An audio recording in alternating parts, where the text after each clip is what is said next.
Ben. Are you able to hear me okay, Mike? And Jonah? Okay. Yat nana. Shik the nan of Fenigi Quagge. Esahale nana.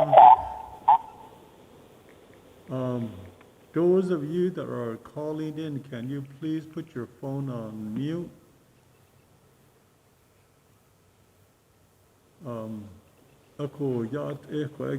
Today is March 7th, 2021. We have a regular chapter meeting scheduled at 9. So, Kweshi, I'm going to be calling this meeting to order. It is now 9:01. Akut Aisha. Adonana Yat Toya Yat Ben Gamo. Kwagide Yat Sahit Le Nana. Ako Kodo Twones, this is the Tuba City chapter house. Kodo de Yah de Yanhitaho now seats in Dolde. Adonana Kwa council. Nana Kwa Myra, Esther, Angie, Stephen, Yat Bennett. Adonana Kwa executive manager, Duran Begay. Esto Kwa Yat to Donana Kwa de Yakataho di Lagi. Mr. Michael Begay, Donana Nelson Cody, Do Chantal Yazi. De Yanha, de Yashta Hola. Akode Yat Enkit Schneedon, de Kodo, Shide Ya, the Gerald Kitso, and she said the skid into the end, Slethatnesani, that she be 20, that she say 20, that she nada. I would de Yakodo, they would de Yanha. At large and law, they would conquer the Yashana Nation Lido, would the Yanha na eat neto de Ko. Yat nan kitishna. Ado shinde yakwa na so speak a ho ka to le zinigi yantaho. Da ishi ande na kiden zinigi baka de hot ko. Ado shinde yakwa na kegon is sogi roll call shinde ya il ne to de ya secretary treasurer jigil ado de Esther. Good morning. Gerald Kitso. Here. Myra Begay. Here. Angie Williams. Here. Stephen Arizona. Oh, here. David Williams, or Daniel Williams, I'm sorry. I'm here. And then we have Odo So on here also. Okay. That concludes it. All right. Yat Mr. Will Williams, it's good to have you. Adoshin Nasto Lishkwage, Town is so the invocation question there. So there's a Venida season today Mr. Kitso, yeah, go ahead. is Lucille Krause joining you guys on board? Oh, okay. Good morning, Lucille. Yes, good morning. Oh, Hey, this is Odo. I'm on the line. okay. Good morning, Che.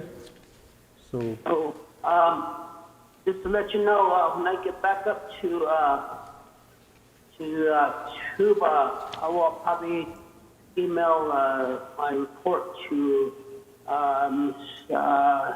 Esther. I do have two of them I need to send to her. Sort of a family emergency that was going on, so I'm addressing that right now. So busy with that, but I'll be able to make a report. Go ahead. Thank you. I'm going to go on mute. Che, are you saying you're going to do a verbal report or just a written report? I'm gonna do a verbal report and then send my written to Esther. Hakashi? Okay, got you. Thank you. Adonana Yat Che, Donana Lucille. Again, Kisle Yapanafo. Hadoshi Kwage, before we go to the invocation, if there's anybody that's online that wants to do a call to the public, if you're on GoToMeeting, can you go to the chat and then put it on there that you would like to be on call to the public? Isha, agot edo leshik shedana of Senigi. When I say call to the public, if you're not online and you're on the phone, you can say that you would like to be on call to the public.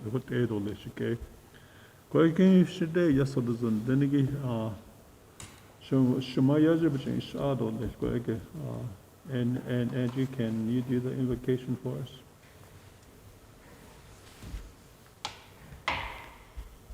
Yat ben do kwagide ya sodazen be adolni kodo shondole konstrate en lini mkage de ben be nana shamana sa artsade degen no lini ilchetigen in the day I come, deep in be ye. I cannot cry, come. I can't deep in the day I come, in yenny, how long day I come, he crinana. One day I council of not Annie, or ya day I hit Ochi. I come, deep in be ye. Okay. Oban sikis ben nachadeya konat anleniki deya ben ye hinane kai konstrat de yen lini arts deya kon nikit hojon dolel hojon hasklin dolel hojon hasklin hojon hasklin hojon hasklin hojon hasklin. Okay, my yaja. Hodashin solizan zene bede khaotzi bik ehodol di chinko ilne zenegi quotation. All nasto lehti one is so give review at the agenda. Asian is quite a our Vice President Myra Bike. Ja, nanat ado di kuna kwa Tuba City tunanis di kwa has anigi chapter meeting kwa meeting minutes igi dishtra. Myra began shiedo todich eating shlon tedeshkijni bashish chin ado ashe eya dashnala ado tchini eya dashchedo tchini dashnala ado ya at ben dashnido le ado the kuna proposed chapter meeting March 7, 2021 at 9:00 a.m. Arizona time. Chapter meeting A preliminary 1. Call meeting to order. 2, roll call. 3, invocation. 4, review of agenda. 5, adopt and approval of agenda. 6, journal of proceedings, chapter meeting on February 17, 2021. B, call to the public, limit 5 minutes. 1, Tuba City Regional Healthcare Corporation Radiation Exposure Education Program, Natasha Begay. C, financial reports, February 2021, Esther Grass, Secretary Treasurer, and Duran Begay, Executive Manager. 2, Sales Tax Report, CY 2020, Fourth Quarter, Charlene Minigoats, Tax Manager. Reports, limit 5 minutes. 1, Gerald Kitso, Chapter President. 2, Daniel Williams, Grazing Official. 3, Otoso, Council Delegate. 4, Duran Begay, Executive Manager. 5, Staff Reports, written reports submitted. 6, Nelson Cody, Planning and Zoning Committee. 7, Justice Beer, Tuba City Regional Healthcare Corporation Board Member. E, presentations, limit 10 minutes. Capacity Builder, 1, Capacity Builders of Farmington, New Mexico, Alice Rakestraw. 2, Office of Special Education and Rehabilitation Services, Letty Batsui, Rehabilitation Service Technician. 3, Exploring Dene, Navajo Health Messages and Diabetes Education, Jamie Wilson, Dr. PH, MPH. 4, COVID-19 Pandemic Updates, and Annalethea Edelman, Public Health Director. F, old business, el sede, 1, legislation, TND 10-012020, supporting and recommending the Dene College and University of Arizona's research proposal, decision support for agricultural reuse of municipal wastewater effluent in the Navajo Nation, sponsor Dr. Shazia T. Hakim, Professor, Dene College.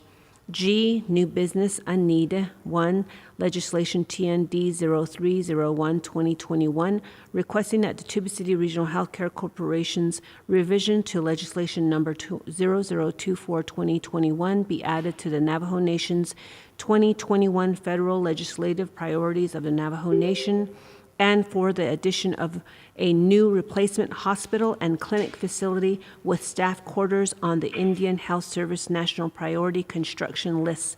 Sponsor, Mr. Justice Beard, Tuba City Regional Healthcare Corporation Board Member.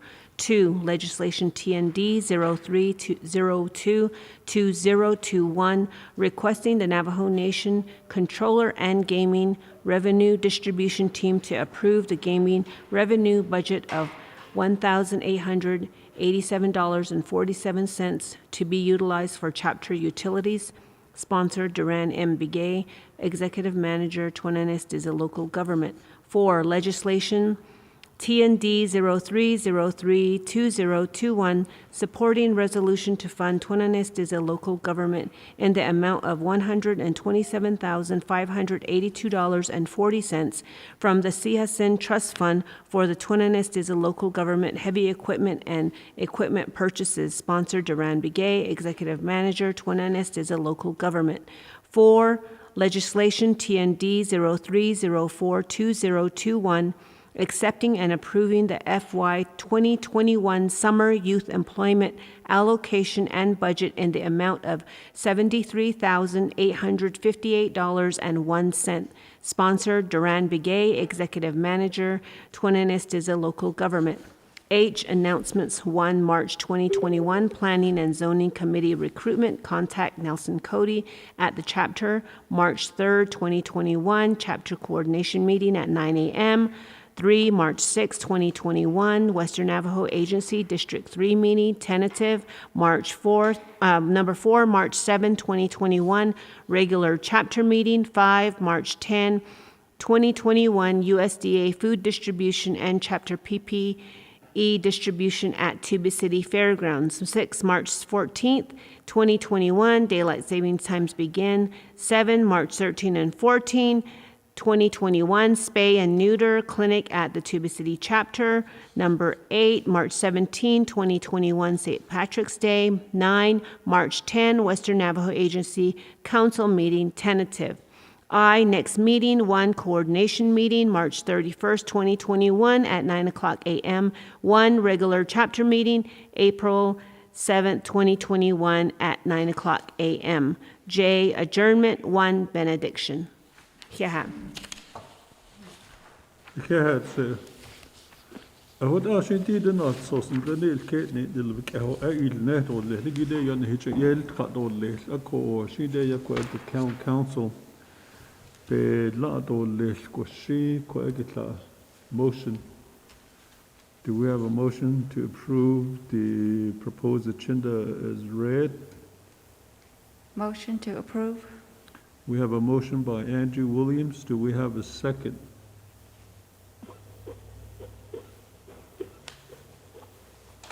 I second. We have a second by Myra Begay.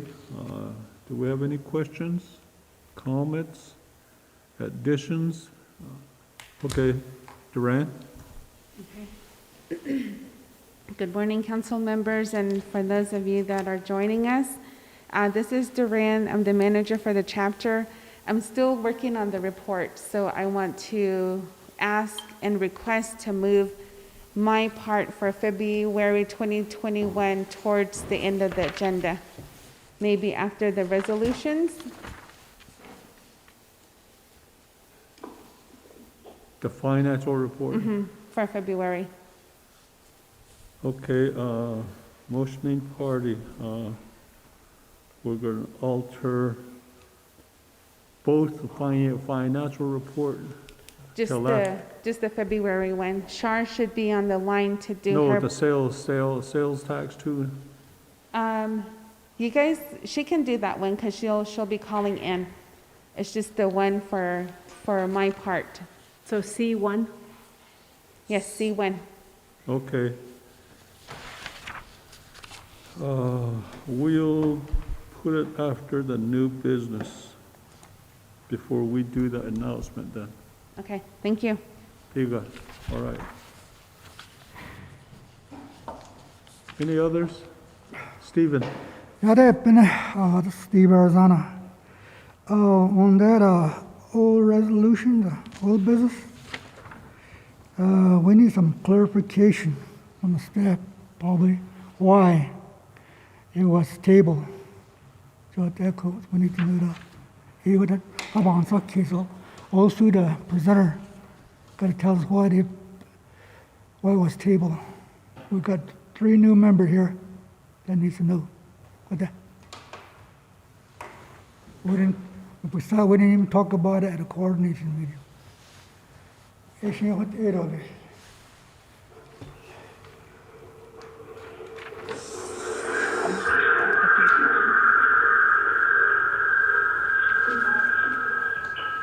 Also, those of you that are on the phone or online, can you please mute your phone?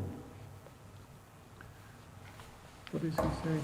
talking about this one right here, saying that we need, George said that he's thinking it's before we came on. But I think they did this presentation the last time we were here, but we didn't, It was tabled. yeah. That's what he's talking about. But we were all here for this presentation the last time. So, Need clarification, anything, any resolution that is tabled stays there until you bring it back up. You can have change of members, but the resolution is a chapter resolution that was put on the floor. It doesn't matter who was here. The people that were here is the one that put it and tabled it. So kadeya, we're just taking it off and then we're going to entertain. The person that's going to be sponsoring this is going to be coming in. So, East John, hey, this is for you guys' information. This is a resolution that was tabled the last time. So I think it came before us twice. The first time it came before us, there was questions. And then they went back, it was tabled then. And then they went back and did some clarification, and we sat down with them. And then they came before the council again. Again, it was tabled. So this is going to be the 3rd time. And that's where we're at. Dr. Hakeem is the one that's been presenting, so she's going to be coming on again. So, just for everybody's information. Any other question? If no other questions or comments, we have a motion, we have a second. I want to call for a vote. All in favor? Myra? aye. Esther? Aye. Angie? In favor? Stephen? Yeah, Okay, we have 4 in favor, opposed 0, and chair not voting. So it's 4-0-1. We have an agenda.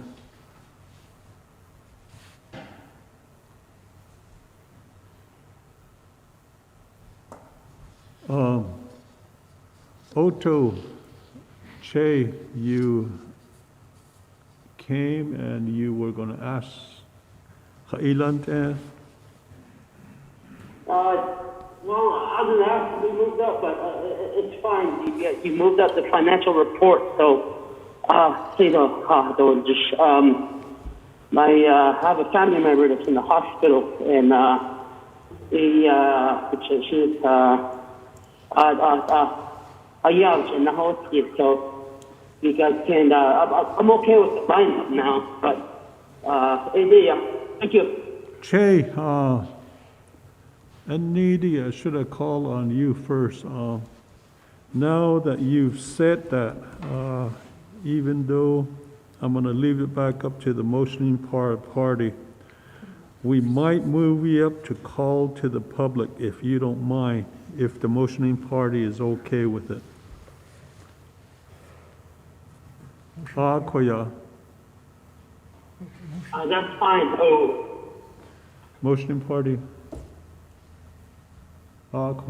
Secondly. Nope. Okay, the motioning party don't on a second, so we'll put you up to call to the public at large, so you're gonna be first, and then, Natasha Begay is gonna be second. That's fine. Thank you. With that, we have an agenda. We'll go to item 6, Journal of Proceeding. Secretary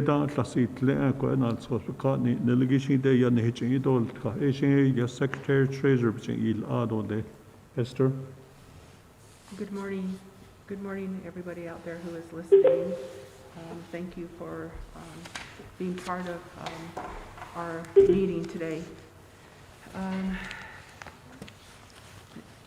Regular chapter meeting minutes for February 17th at 9 a.m. Arizona time. A is preliminary. 1 is call meeting to order at 9:01 a.m. by Gerald Kitso, chapter president.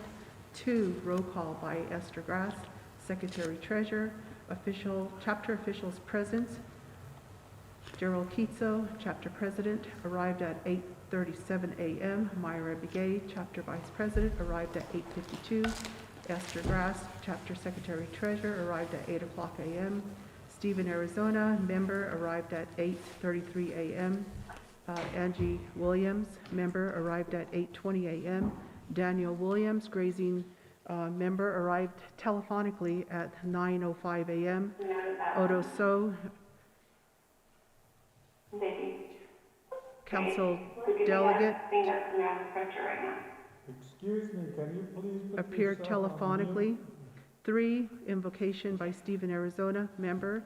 4, review of the agenda, read out loud by Myra Begay, chapter vice president. Motion to approve by Stephen Arizona, con member. Second by Angie Williams, member. Vote was 401. 5 is adopt the agenda of approval, read out loud by Myra Begay, chapter vice president. Motion to approve by Stephen Arizona, member. Second by Angie, member. Vote was 401. 6 is Journal of Proceedings, chapter meeting on January 21st, 2021, read out loud by Esther Grass, chapter secretary treasurer. Motion to approve by Myra Begay, chapter vice president. Second by Angie Williams, member. Vote was 401. B, call to the public, limit 5 minutes. There was none. C is financial reports. Report was given by PowerPoint presentation by Duran Begay, executive manager. That would be for January 2020. Duran Begay, executive manager. Esther Grass, secretary treasurer. Motion to approve by Myra Begay, chapter vice president. Second by Angie Williams, con member. Vote was 401. Reports, limit 5 minutes. 1 was Gerald Kitso, chapter president, Tuba City Regional Health Corporation, continues to give vaccine so far with the second dose. Please continue to wear your mask, social distance, and wash your hands. COVID is still out there. Daily updates are given with positive rates, and also those who have passed stay home. We will get through this pandemic. In our community, the hospital staff have been setting up at the Tuba City High School Pavilion parking lot, ages 50 plus, and then down to the 16 years of age, getting their vaccine. So listen out for the ads and when and where. Fiber optic ribbon cutting was held on Wednesday, February 10th, 2021 at the Tuba City Regional Healthcare Corporation. This fiber lines will increase the internet capacity for the hospital, local schools, and businesses. I was thankful for Jonathan Nez, Navajo Nation President, Myron Lizer, Navajo Nation Vice President, Tuba City chapter officials, Myra Begay, Vice President, Angie Williams, member, the the NTUA choice, Lena Fowler, Coconino County Supervisor, Tuba City Regional Healthcare Corporation board members. Thank you to our present and the new officials, Myra, Esther, Stephen, and Angie, and out to our listeners on social media. Number 2, Daniel Williams, grazing officials. He appeared telephonically. He mentioned that he needed to attend the agency meetings, committee meetings, and chapter meetings. And on January 21st, 2021, he was attend the chapter meeting, and at that time he had no report, and it was still waiting on training. He also mentioned that the GPS was installed on his phone, latitude, longitude, to help with his home site lease, with the home sites. Training day was postponed to a later date. He attended Western Agency, where the president, vice president, and secretary were elected in District 3. There was no quorum. He also mentioned that it was just him and Harry who were present at that time. Special election is set for March 16, 2021. Grazing officials for the Botaway Gap and Cameron. Administration map, he thanked the land department and Nelson, and now he's doing home visiting. He received his first vaccine on March 1st, and he's scheduled for his second one. And those who are listening, and he's asked to go get vaccinated. He received a brand book from Kent Gray Mountain and still waiting on the tally book. January 6, 2021, oath of office, and still waiting on paperwork. And I have not been paid. Mr. Kitso Respond, our president, he just said thank you, and you are new and you're getting your feet wet. He says thank you for the great report. 3 is Odo So, our council delegate. He also appeared telephonically. Mr. So introduced himself to the president and the new officials, and he's looking forward to working with us. December's and January's chapter meeting, he was unable to make it, was in Window Rock for the Navajo Nation Council session. Legislation 006-21, Navajo Nation Council amended the Council Resolution CN 88-20, Navajo Nation Fiscal Year 2021 Comprehensive Budget. Legislation was tabled and was given back to the Office of the Management and Budget for further review for justification. Legislation 002-21, Navajo Nation Council approved the supplemental funding for the unreserved and the undesignated fund balance in the amount of $4 million for the 110 chapters, summer youth employment programs. Legislation 0010-21, Navajo Nation Council confirming the appointment of Belinda Shirley as a director of the Navajo Nation Environmental Protection. Legislation 0010-21, legislation 0016-21, Navajo Nation Council approved the supplemental appropriation for the unreserved and undesignated funds balance in the amount of $34,193,514 to the Navajo Nation Gaming, NTUA, Navajo Nation Shopping Center, Navajo Nation Hospitality, Navajo Arts and Craft, and Navajo Engineering and Construction. Legislation 0295-20, Navajo Nation Council amend the Navajo Nation Child Support Enforcement Act. Legislation 0289-20, Navajo Nation Council amended the CAP 35-18, Chehasin funds power lines to the chapters, project expenditure plans to extend the project completion to 48 months. Legislation 0309-20, Navajo Nation Council allocated funds from the Chehasin funds to the Division of Community Development and to the heavy equipment, chapter heavy equipment purchase for emergency water projects. Legislation 0220-20, Navajo Council approved the purchase of the property in Washington, D.C. He also said condolence to the former Navajo Nation Council, Harry Williams of Coal Mine Chapter, condolence to the former Navajo Nation President, Albert Hale, and he appreciates their leadership. Fiberglass ribbon cutting, he attended the celebration at the Tuba City Regional Health Care Corporation, and he mentioned that this was a $5.8 million project, and thank you for all those who made it possible. Duran Begay, Executive Manager, that's number 4. The chapter has been back in operation since May 2020. We have been continuing chapter projects, but in a slow pace effort to the Navajo Nation government offices, either closed or partially open. The ASC weekly briefly meetings surrounding chapters and give updates on what they do and issues they are facing. Complete January 2021 MIP and bank reconciliation due to current and extension of the public health orders. The chapter has cut back on certain services but remains open. We have limited services, wood permits, burial digging services, solid waste services, distribution, and equipment rental. We are only accepting card payments. The Navajo Nation retirement, he needed Mr. So's assistance with this matter so our permanent employees may participate. The funds are there from the fiscal year and will stay there until at such time that we are able to move the funds to this program. Have emailed the staff of the retirement offices and no response. Renovation, we have hired 2 personnels and 2 laborers for the listed buildings. Arizona building completed and received the air quality test and needs to be corrected, and will proceed with the building inspection from all nations.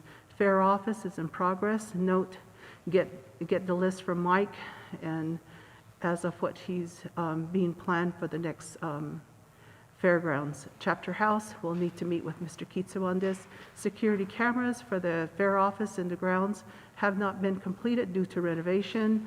Senior center building, request for Chehasin funds for year one funding to be released to the chapter so we can move forward with the building design.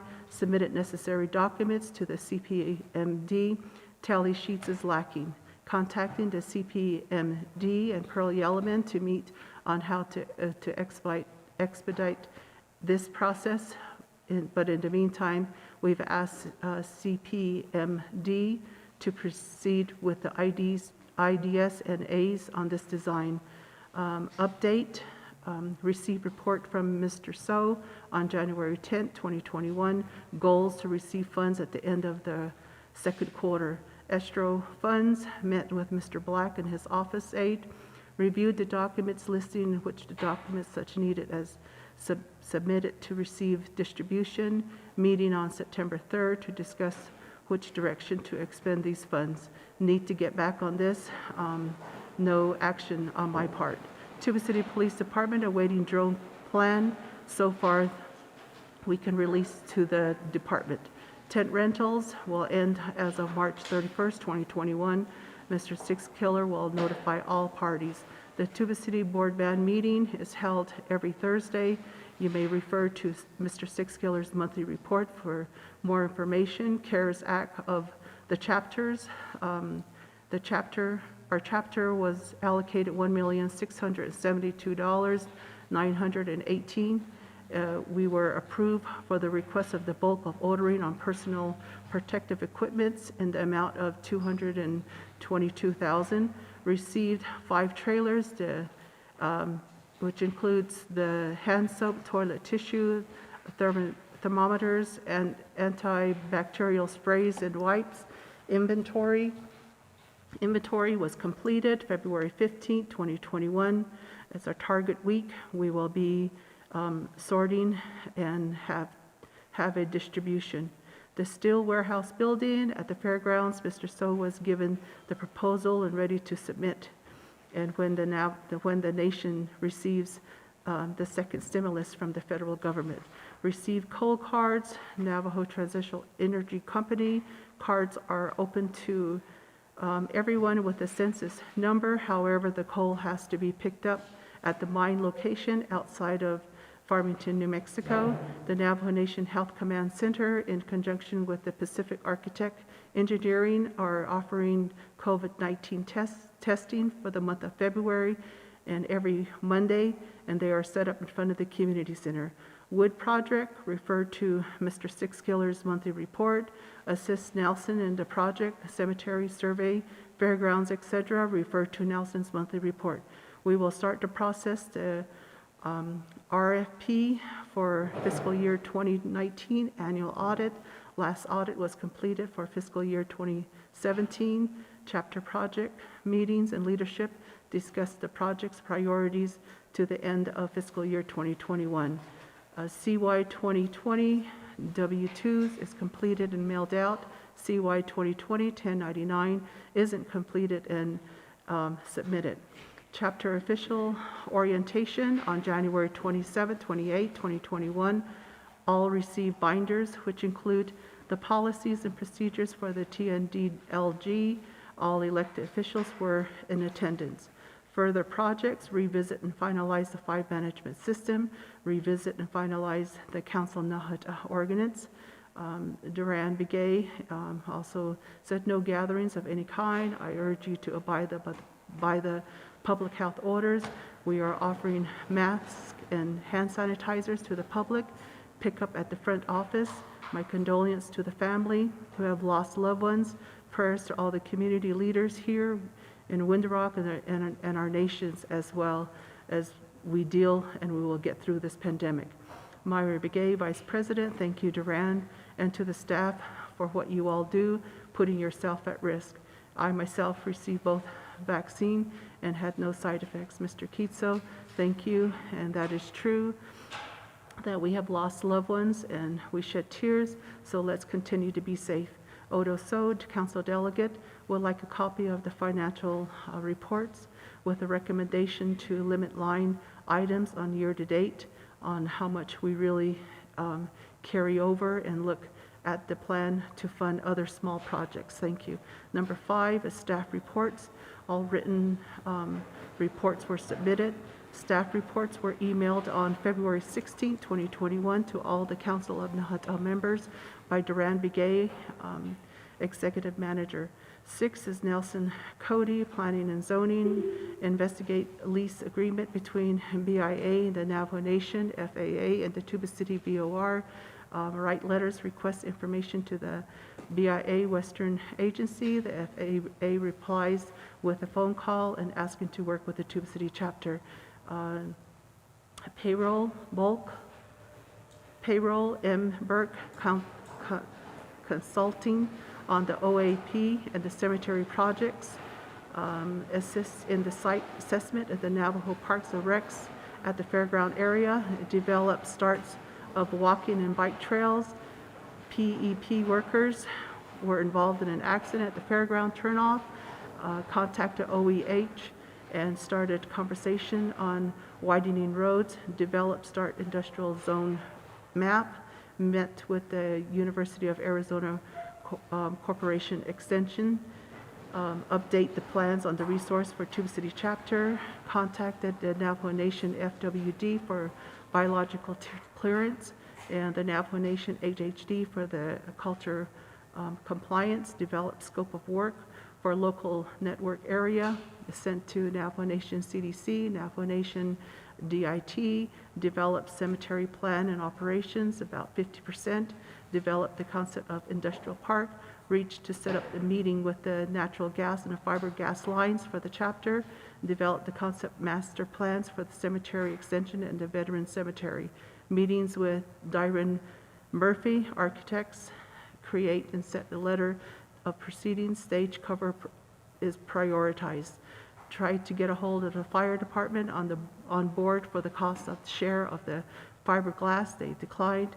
Help with the chapter officials' inauguration, chapter meetings, official orientation, and staff updates. Research was sent out in a quote of 13 Navajo source of listed businesses for cemetery chain link fence. Research for gathering quotes for the aluminum tubing fencing. Contact NTUA to gather estimates of the natural gas and fiber optic lines. Reached out to NDIT over 10 times in January 2021, assist with the front office and executive manager duties. Number 7, Justin Beard, Tuba City Regional Healthcare Corporation. Mr. Beard has submitted his report through email on February 16, 2021 to all the council Nahat members with correction. Number 8 is Natasha Begay, Tuba City Regional Healthcare Corporation, Radiation Exposure Education Program. Ms. Begay had submitted her report through a PowerPoint presentation to the Council of the Nahat members. Motion to approve by Myra Begay, Chapter Vice President, second by Stephen Arizona, member. Vote was 401. E is presentation, 10 minutes limit. We had COVID pandemic updates by Gwendolyn Tallman, Health Promotion Coordinator. She was unavailable and had no presentation at that time. F was none. G, new business.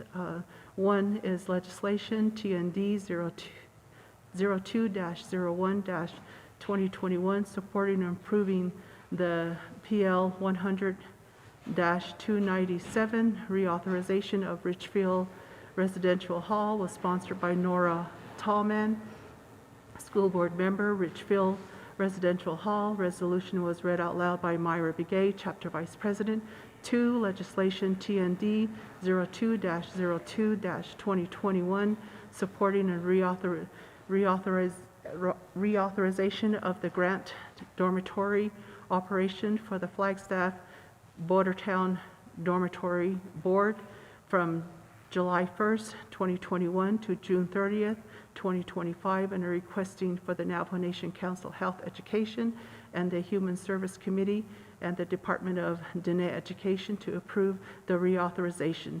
Sponsored by Lorna Lewis, school board member of Flagstaff Bordertown Dormitory Board. Resolution was read out loud by Myra Begay, Chapter Vice President. 3, legislation TND 02-03-2021, requesting the Navajo Nation Council to support and continuing reauthorization of the Gray Hills Academy High School under the provision of Public Law 100-297, sponsored by Esther Drake Grass, School Board Vice President, Gray Hills Academy High School. Resolutions read out loud by Myra Begay, Chapter Vice President. A combined motion to approve legislation TND 02-01-2021, legislation TND 02-02-2021, and legislation TND 02-03 and 2021 by Stephen Arizona, member, second by Myra Begay, Vice President, vote 401. Legislation TND 02-04-2021, supporting the Arizona Heroes CDC funded research requests studies at the University of Arizona College of the Public Health for the purpose of assessing COVID-19 transmission along with the Navajo people who provide critical services to the community, such as essential workers, first responders, and healthcare providers. Arizona Hero aims to help the Navajo communities better understand infection rates and reinfection rates and immunity patterns while providing a representations for the Navajo people in a large study scale. Sponsored by Adam C. Charles, Research Program Coordinator with Arizona Heroes Project, read out loud by Myra Begay, Chapter Vice President. Motion to approve by Myra Begay, Chapter Vice President, second by Stephen Arizona, member, vote 401. 5, legislation TND 0205-2021 to support and commit a public health project entitled the Public Health Surveillance for SARS COVID-2 antibodies on the Navajo Nation, sponsored by Alicia Associ, Research Program Director, Johns Hopkins University, read out loud by Myra Begay, Chapter Vice President. Motion by Myra Begay, Chapter Vice President, second by Stephen Arizona, member, vote 401. Number 6, legislation TND 0206-2021, amending and improving Fund 55 for the line item transfers to the amount of $29,034.72, sponsored by Duran Begay, Executive Manager, Tuanon Estes Local Government, read out loud by Myra Begay, Chapter Vice President. Motion to approve by Myra Begay, Vice President, second by Angie Williams, member, vote 401. H, announcement, read out loud by Angie Williams, member. 1, February 3 and 4, 2021, Council of Nahat orientation in person at 9 a.m. at the chapter. 2, February 10, 2021, fiber optic ribbon cutting at the Tuba City Regional Health Care Corporation at 11 a.m. 3, February 12, 2021, chapter coordination meeting at 6, virtual meeting. 4, February 14, Valentine's Day. 5, February 15, 2021, holiday, President's Day, chapter and transfer station will be closed. Next meeting, 1, coordination meeting, March 3rd, 2021 at 1 p.m. 2, regular chapter meeting, March 7th, 2021 at 9 a.m. J, adjournment at 1:44 p.m. by Gerald Keitso, our chapter president. 1 is benediction by Angie Williams, member. Motion to approve by Myra Begay, chapter vice president. Second by Stephen Arizona, member. Vote 401. And that concludes.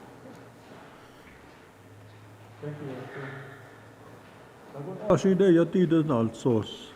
Bekatni neligi itse da klasit at en bade ya yada tigi to da alsko bede yalanda isli lenen huta alketni neligi huta ne hel ka age ako shide ya ti de negel ka age bede yalla itle to le question on account council I'm be asking for a motion to approve the meeting minutes as read. I motion, Myra. We have a motion by Myra Begay. We have a second by Stephen Arizona. Do we have any questions, comments? If none, then I'm going to call for a vote. All in favor. Myra? Aye. Esther? In favor? Stephen? Yes. Angie? In favor? We have 4 in favor. Opposed is 0. Not voting 1. Ahut ela ahut ashi kwa ege bede yalla sit lead all day. Ke adoshi naswal just all day kwa ege call to the public. I don't know if there's anyone that got on the chat line. Kwa ege na ke yiso kwashi. If there's anybody else, then you can get on the chat line or. Okay. Qual si dole che? Odo. Na hol ji dole. Okay, you guys hear me? Yeah, loud and clear. Okay. Good morning, members of the Tuba City Oneness is a council of Nuts Army.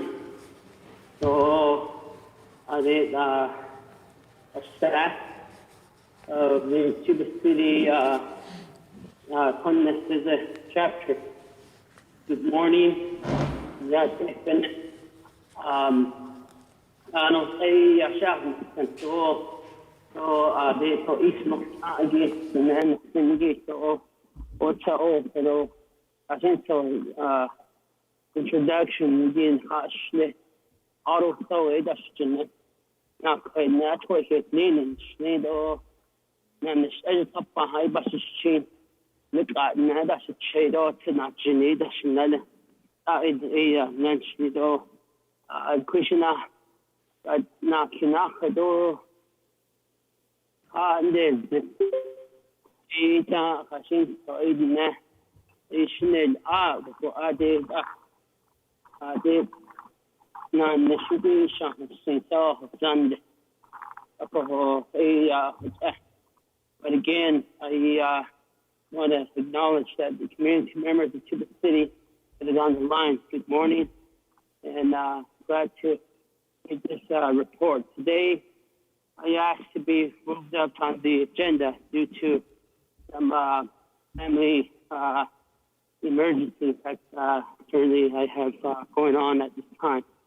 So, because I see that even I think if it wasn't the case, I wouldn't have asked for this to be moved up on the agenda.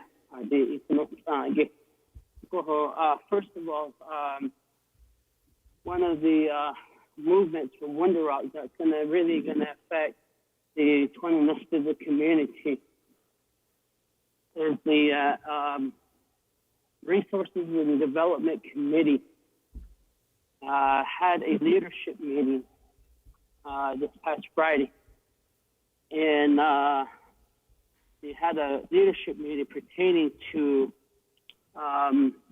burial policies that will be governing the Navajo Nation. A lot of these meetings that go on with the committees, I try to get on to them and listen on, whether it's Resources and Development Committee or HEC. Let me just talk about this a little bit more, is that these policies are being developed in Window Rock at the program level. To what I understand is that the policy has been drafted, and I don't think that it has been brought out to the chapters for their review. And that is some of my concerns that I have.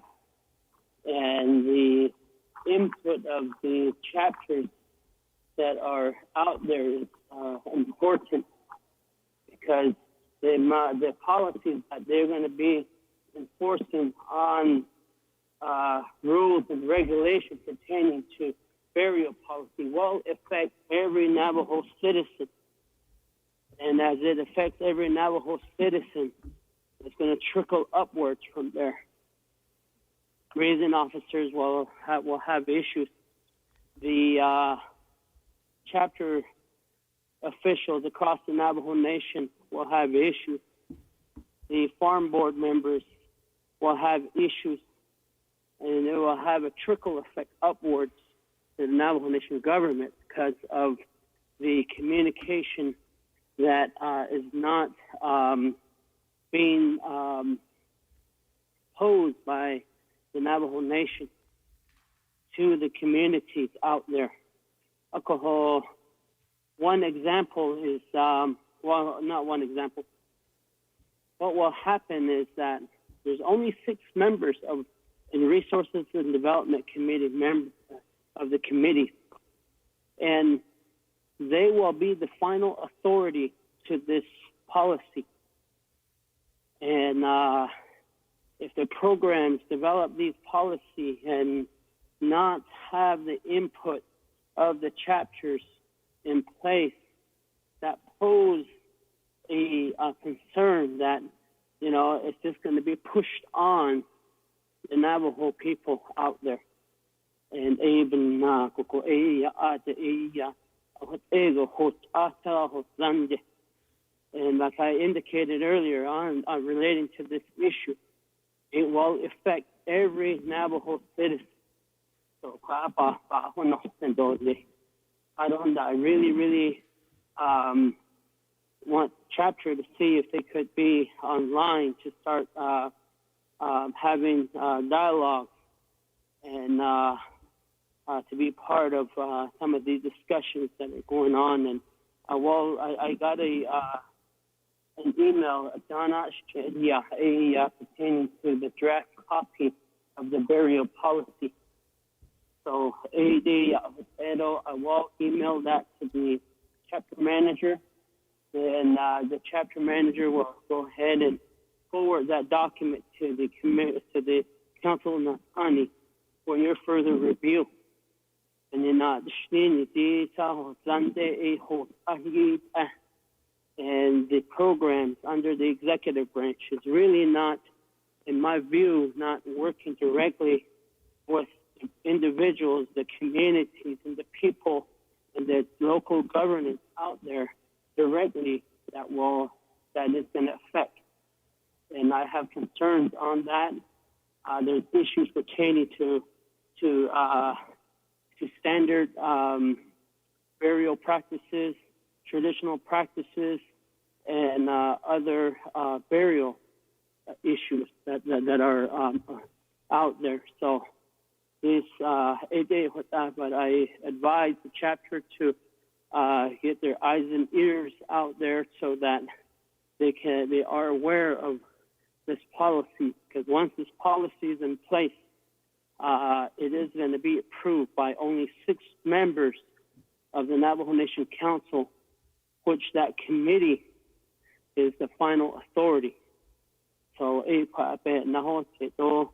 many years ago, the Navajo Nation Council gave that authority to Resources and Development Committee to act on that, and that is the reason why they are the final authority pertaining to land issues. So the other is that the Nabakayatke Committee, we have subcommittees that each and every council delegate serves under. And a lot of these subcommittees that are moving forth are very are issues pertaining to the Navajo government directly. And I just want to make sure that you guys are aware of what committees I serve on, subcommittee. I serve on the Title II subcommittee. And the Title II subcommittee is a committee that is designed to amend portions of Title II that pertains to the Navajo Nation Council to try to make the meetings more efficient. And so changes. So these subcommittee meetings are called in depending off of our lawyers that are assigned to these committees when information is being provided, or from the Department of Justice. The other subcommittee that was newly put in place is the Quadrilateral Agreement Subcommittee Task Force. The Quadrilateral Agreement affects the northwestern portion of the Navajo Nation pertaining to Lake Powell and the interest on Navajo near the lake. So that you understand, and this is something that will end up taking my time.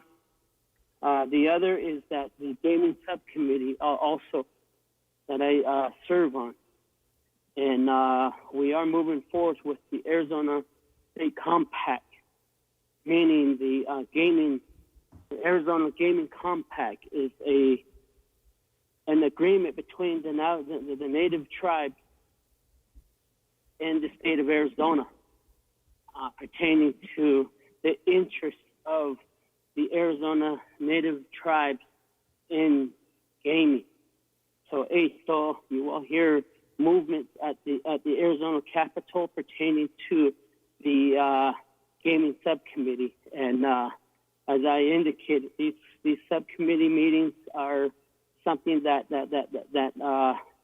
is very, very important. That it requires us to sort of drop everything and get onto these committees so that we can try to address these issues. So AJ, I just wanted to make sure that I relay that information to you. The other is that I serve on the Law and Order Committee, and pertaining to public safety, the judicial branch, Department of Justice, and other aspects of areas that pertain to the to public safety in that area. So, it only I don't update and that was directly from that will be number 3 from INDOT. I was on RDC meeting last week, RDC Resources and Development Committee meeting, and Navajo Department of Transportation made a presentation to RDC that they are working hand in hand with all the chapters. And I did indicate that they really need to continue to work directly with Tuba City chapter due to the fact of the local governance. They are a certified chapter, and I did request that they do have a one-on-one relationship with our chapter here in Tuba City, because what is very important is we have a couple of projects. One major road project that's coming up, and the planning monies will be allocated, and that's the Curly Valley Road. That project has roughly about $2.4 million allocated from the federal transportation funding, and that planning process will begin. I believe, if I can remember right, it's beginning this year, the planning process, and finishing up all the preliminary studies such as the archaeological clearances, the drainage, the water drainage requirement by federal law. They will start looking at how they're going to bring in water to water down the road during construction and so forth. So all of this preliminary planning will begin, and the main thing is that the chapter is involved at all discussions. And as the chapter is a certified chapter, that you guys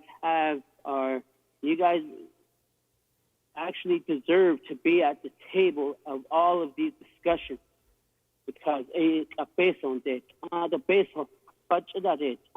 monies are there. The Navajo Nation Council did their job to allocate monies to these projects, and so the chapter will be at the table to harness and move forth these projects, just like the Tuba City Senior Citizen Building. So the monies are there. And right now, I'm really proud of Tuba City chapter for taking the bull by the horn to try to initiate these projects. We got the funding allocated, and I really appreciate and really commend the aggressiveness that this chapter has, and I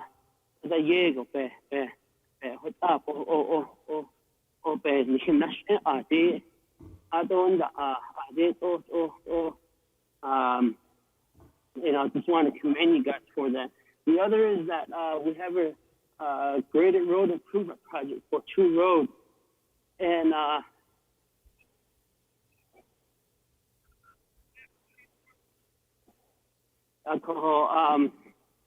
That's the Tuba City Old Airport Loop. It's a graded road improvement project. And the other is the Monavi Graded Road Improvement Project.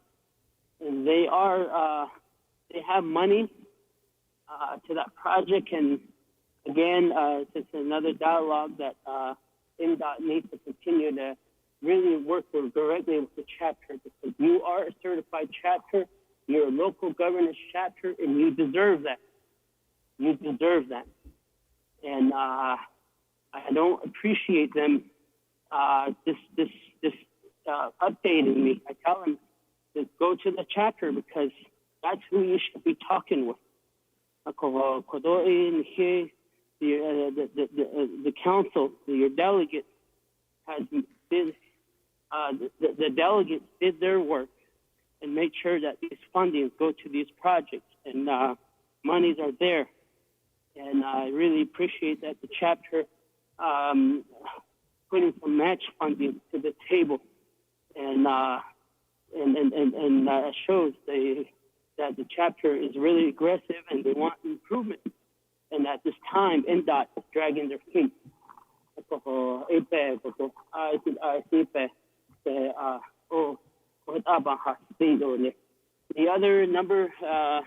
The other thing is number 3 or 4 is the American Rescue Plan.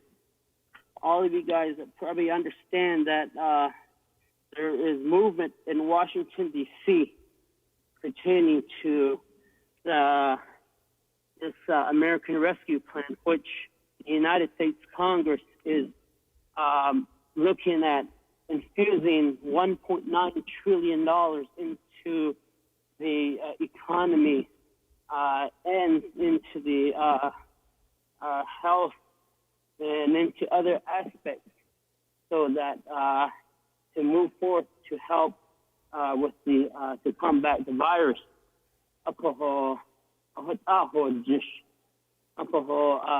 The other day, the U.S. Senate has passed that plan, and I believe there's some amendments that happened to the bill. And so with those amendments, it has to go back to the House of Representatives. If the House passes that this American Rescue Plan, it will, like I indicate, it will appropriate about $1.9 trillion into the combat of COVID. But in light of that, they are estimating it's about $30 billion. Again, I'm going to say it again, $30 billion, which is earmarked for Indian country as a whole. And directly out of it, 19 billion will be divided up between the Indian tribes. And that will be based off of a formula that will be, I believe, what we were told is that the U.S. Treasury will start up the or the U.S. Treasury will go ahead and determine that formula. And then 1 billion of that will be equally distributed between the American Indian tribes in the United States. 10 billion of it additionally will be served and appropriated into HUD, so housing for Indian country, 1.2 billion. The other is that 1.1 billion will be invested into Indian education.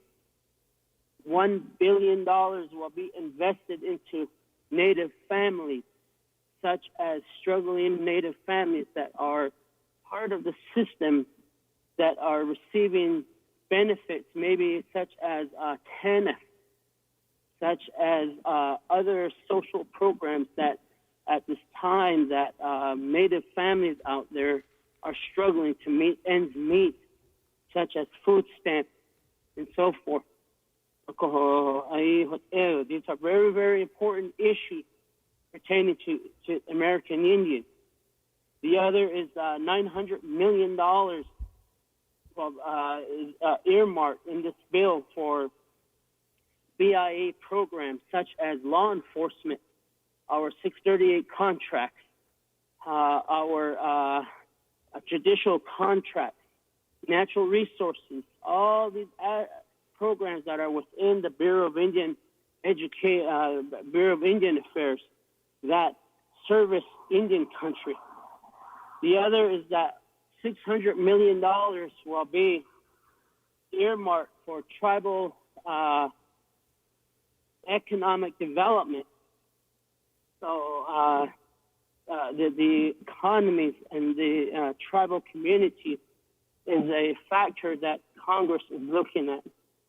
The other is that there's other programs such as Native American domestic violence programs, things that deal with violence at the home level.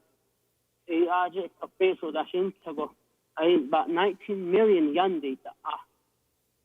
And then lastly, that the native health system throughout Indian country, which is estimated to be at $6 billion. And these dollars will be destined for Native American health facilities throughout Indian country. So in our community of Tuba City, all of these areas that I just talked to really, really benefit many of our community members.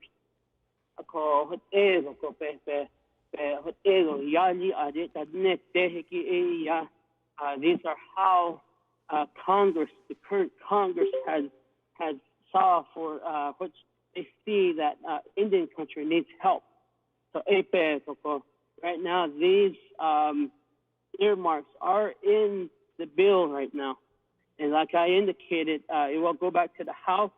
It is anticipated to pass the House by Tuesday. And they are trying to fast track it to a point where the president will sign the legislation by March 14th. And the March 14, why March 14 is due to the fact that the jobless benefits it's going to run out, and a lot of people who are on UI unemployment will be running out of those benefits, jobless benefits. So they are anticipating to try to get this bill signed by March 14th, and Congress but in light of that, what I just spoke to, the Navajo Nation Council, each of the committees, the standing committees, as I speak to the standing committees, that's Budget and Finance Committee, Resources and Development Committee, the Law and Order Committee, and Health and Human Service Committee, we are getting ready to start putting together where the dollars are needed within our tribal programs pertaining to this infusion of dollars. Number one is that we anticipate that we may get double the amount Navajo has received in the first round of COVID relief funding. First and second round, yeah, because there's two rounds that we receive funds, and so we are anticipating that, and we want to be prepared, and which will require me to be more at the standing committee level to try to make sure that a lot of these dollars are put into the right area for these dollars that are going to be coming into Indian country. The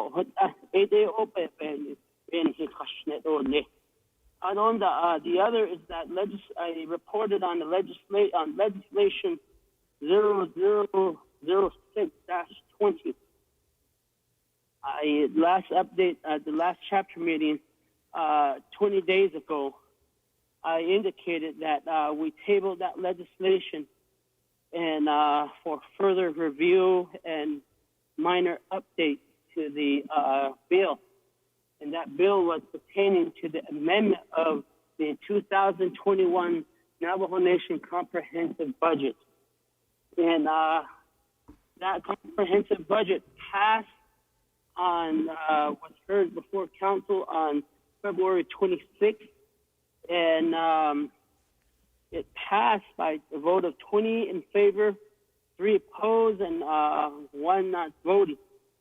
And that legislation, I believe, went across, when I say across the street, a president, which could be a Navajo Nation president, it went in the form as resolution number CF-11-21. And that went across to the president as of March 4th, 2021 at 5 o'clock p.m. On that day, he has 10 days to sign that amendment to the comprehensive budget. And he has three actions he can do. He can sign the legislation into law. He can veto the legislation as a whole, or he can line item veto. And what I mean by line item veto is he can pick and choose what he wants to fund and what he doesn't want to. But in the meantime, the chapter throughout the Navajo Nation had some funds that were line item vetoed by the president on the main comprehensive budget in chapters operational and as a whole. All the 110 chapters were affected. So that will benefit, those will restore those monies that were line item vetoed by the president on when we pass the main comprehensive budget. But the council does look to try to restore those monies. We always supported the chapters of that matter to try to get their operational dollars back to them there and through the main comprehensive budget. I believe he probably has until March 14th to whether to veto, sign, or line item veto the legislation. The other is that about 2 weeks ago, I had a conversation with Health and Human Service Committee and the Tuba City Regional Healthcare Corporation. The CEO and the board president, Mr. Chris Curley, they reached out to me along with Mr. Tensor Nance. The conversation that they were making a presentation to the Health and Human Service Committee at the time. And the report that was given to the committee is a new proposal for the amendment to title to the current contract that's in place. There's another discussion that's part of that, is that the advocacy of the new a new facility here in Tuba City. And as we started to have that communication between the healthcare entity, Tuba City Healthcare Corporation, and Hess and myself here, the idea which was floating around by the Healthcare Corporation CEO and president, indicating that a new facility is needed. The current facility that is in place was built in 1975. And the hospital needs to expand. And We need to look at what areas and where can we build these facilities, which will have which is going to prompt a discussion at the local level, and that will be with the Tuba City chapter. And as far as community members, a new facility which the current Health and Human Service Committee chairman, Daniel So, myself, and chairman of the Health and Human Service Committee, Carl Slater, afterwards had a discussion of how could we move forward to advocate for a new facility at this time. And currently, the Gallup Indian Medical Center is on the top of the list for new facility replacement. There's facilities that are competing. But in lieu of that, we don't want to get in the way of the Gallup Indian Medical facility, because that facility was built in 1955. It's an old facility also. But we're going to look at ways to try to advocate for Tuba City Healthcare Corporation to gain a new facility through Congress, through our federal legislature, so that we could try to address the need for the new facility in our community in Tuba City. And then the other is how can we link the Gap Waterway Sinabon Papatin facility, which is in Tuba City chapter boundary. And then how do we link that facility to the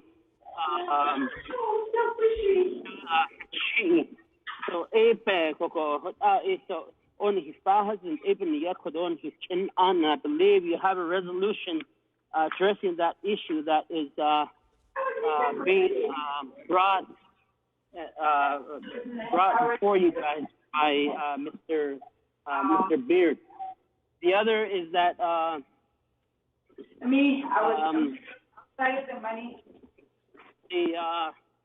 the other legislation that was signed into law was the tribal enterprise. The Navajo Nation Council has infused monies into the tribal enterprise to help them through this pandemic. So that was signed into law by the president of the Navajo Nation. The $4 million for youth employment has been signed into law by the president, and I believe this chapter, the 20th chapter, is going to address that through a form of acceptance, through a resolution today, and then as well as the citizen expenditure plan that we approved. Tuba City chapter out of this, we will be receiving a new backhoe and some other equipment that's needed for the winter.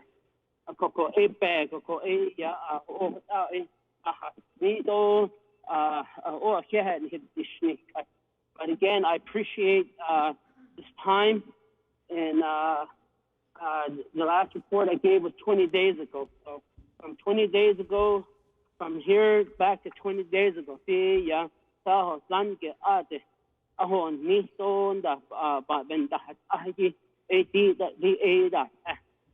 but again, I appreciate it, and I would stand for questions. Thank you. Thank you for your report. I would open this thing up for questioning, but you requested to be taken up from on the agenda because you said you had other things that you had to take care of. So at this time, you can be excused if you want. If we open it up for questioning, you're going to be there until this afternoon. So. Thank you for everything that you do for us. Diga. Thank you very much, chapter official. I appreciate. I do have an emergency here in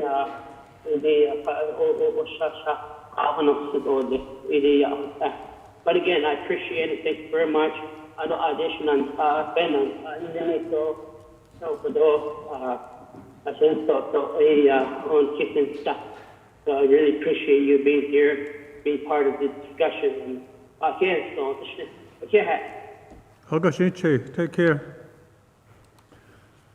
Adoshi Nasto Lichnana, we had Natasha Begay. I think I see your name up here on the screen. So, question do let your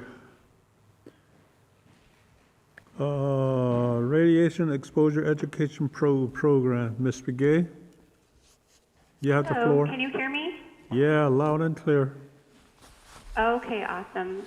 Good morning. Thank you for having me this morning. My name is Natasha Begay. I have a presentation. Will I be allowed to share my screen? Yes, they can take care of you here. Okay.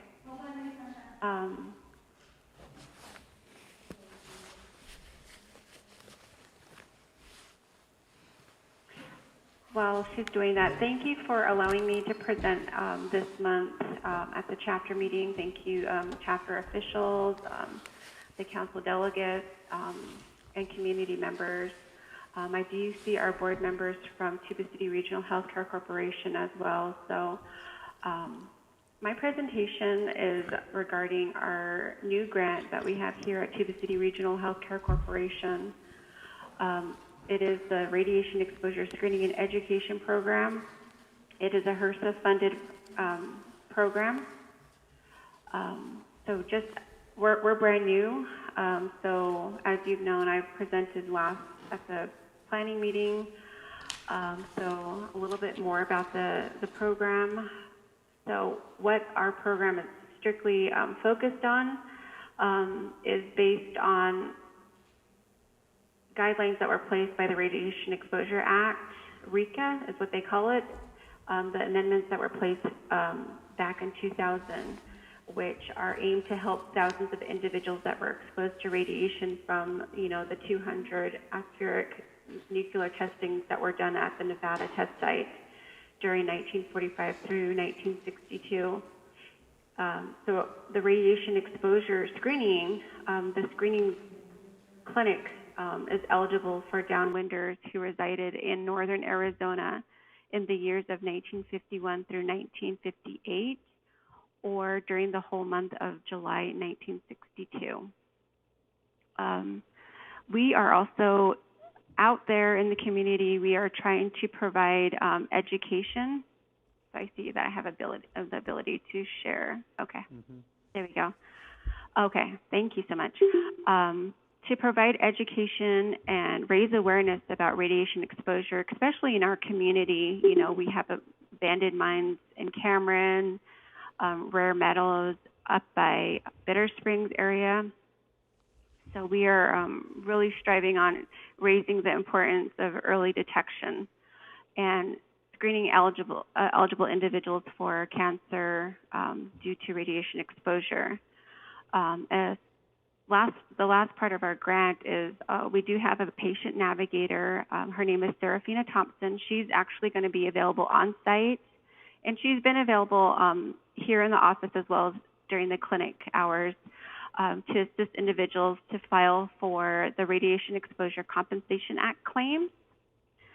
So that's, let's see. So our objectives are pretty clear.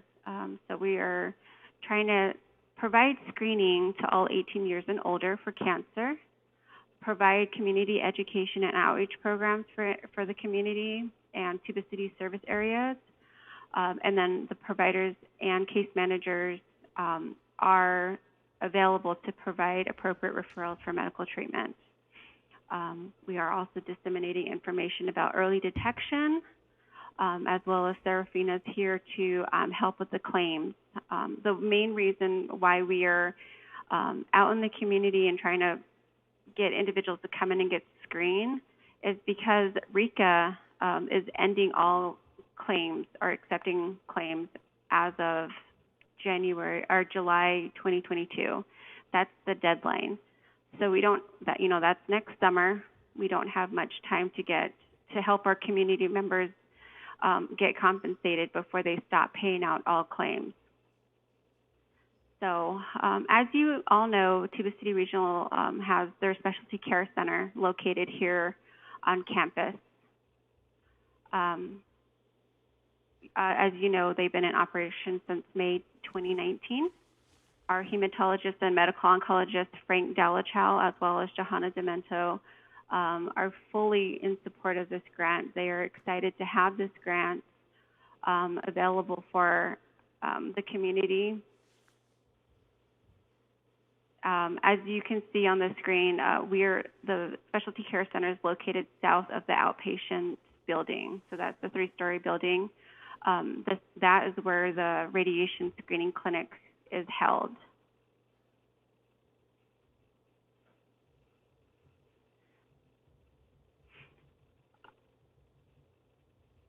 The Radiation Exposure Compensation Act, what they're calling RECA, has 3 categories.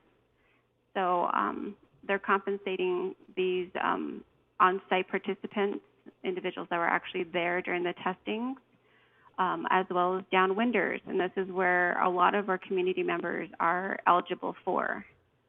During the atmospheric testing, all the downwind debris came down into northern Arizona. So that's where we're trying to help community members get compensated.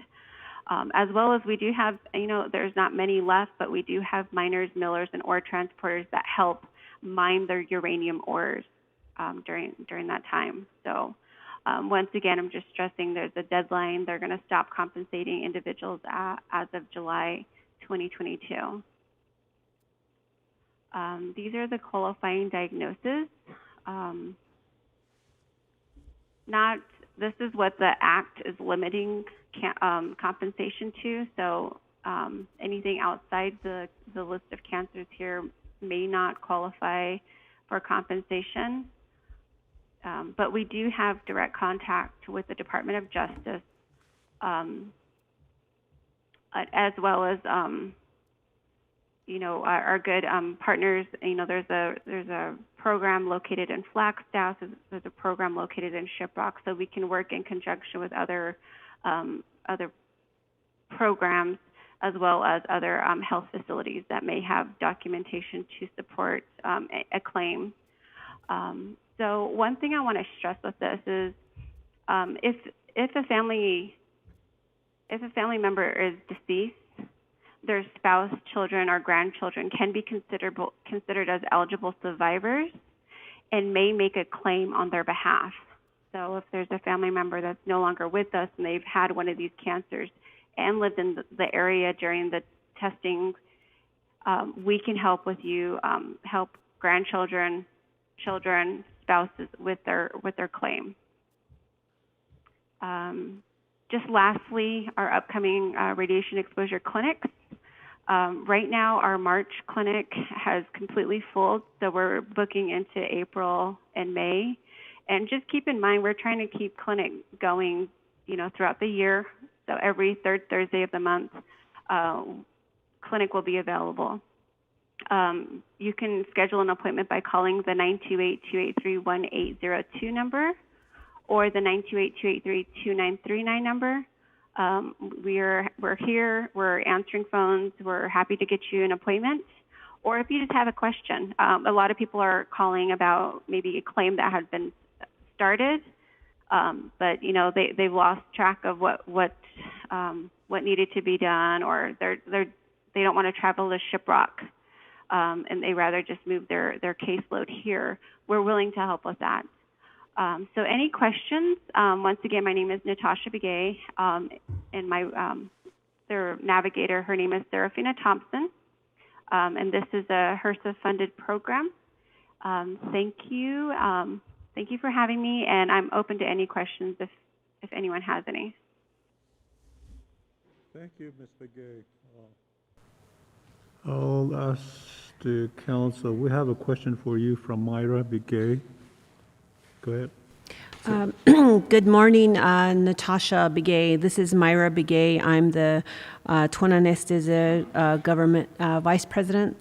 I know this is some really good information you shared with us during the planning meeting, and now it's on our agenda for this meeting. And my only question is that, you know, we do have a lot of elders out there that would probably benefit from this, since, you know, you're saying ages years 1951 to 58, that would make the older population to file a claim 70 years old at least. Do you have any Navajo-speaking representatives that can assist our elders with filing documentation, following their claim, and completing their claim? Yes, Serafina can help with that, as well as our case manager, Lynette Goldtooth, at our specialty care center. She's also helping with the translation. If not, we do have our interpreters on site. So we will assist the Navajo-speaking community with their claims, or even explaining the program. And I do understand that, you know, I need to provide a presentation in the Navajo language for the community. I am working on that. But yes, there are individuals that are speaking, Serafina, as well as Lynette, our case manager. Thank you. Do we have any others? Esther, go ahead. Good morning. Thank you, Natasha. This is Esther. I'm the Secretary Treasurer, and I've heard about this program, and it's been out there for several years now. We also had lost a loved one to this, and my question is, she was actually diagnosed with breast cancer, and the office was located out in Shiprock back then, and you guys assist her, and you know, it made it possible for her to receive some funding from this program. And she was with us for several years after that. And when she hit her 90s, she was diagnosed again with colon cancer, which also took her at that time. So is this pretty rare to where they have one type of cancer at the beginning, and then they later on, 10, 20 years from there, they have a different type of cancer. So that's my question, is this program just a one-time thing, or since it's two different type of cancer that took the individual, is the family member, are they allowed to apply again, or is it just the one-time thing to do with the first time around with the first cancer? Thank you, Esther. This question has been brought up to me several times, and individuals from the community will be calling in just asking that. It's very common for someone to come in with one type of cancer and then recover, and then they would get a different type of cancer, and it's common. And I have that question out to the Department of Justice if they can get compensated for the second cancer. I will follow up with you on that question. Right now I'm waiting on the response from the Department of Justice about that. Thank you. Any other questions?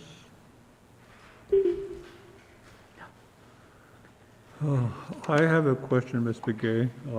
This is Gerald Kitso. Your exposure clinic or screening clinic,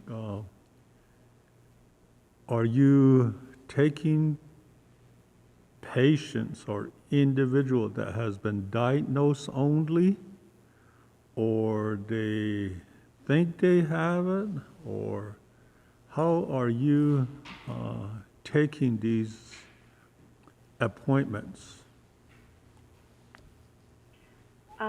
So we're taking individuals that think that really is just they're concerned about their health. Individuals that have been previously diagnosed can just schedule an appointment with the oncologist, but this is specific for radiation. So the screening entails an in-depth conversation with Dala Chow or Demento about childhood, about work history. They really ask you questions about where did you grow up, what kind of exposure might have you've been exposed to as a child. So it's open to anyone over 18. There's no set guideline. Right now, the individuals that are calling in for the appointments are individuals that are concerned that they've never been screened. They may have a cancer history, or there's just individuals that know that they live in a hot area where there's abandoned mines, like Cameron community. They've been calling in and they've heard my presentation or they've heard the information broadcast over KTNN, and they're concerned. Or mine workers, they just out of concern of their own well-being, and that's something that we're really trying to educate. Is early detection is important. So it's really open to anyone. Did I answer your question, Gerald? I think you did. So it's any and everyone that has a potential. So I guess you put them on a potential list because they don't have it yet, but they might later on in life, I guess. All right. Any other questions? We have one more question here, Angie. Natasha, for providing the information to the Council of Natani with Tonanasteza chapter. My question is, with the new program and with your efforts of doing outreach, are you in communication with Department of Health? Because there's several health programs that relate to this.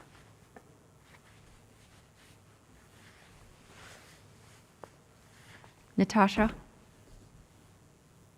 I'm sorry, I can't hear the question.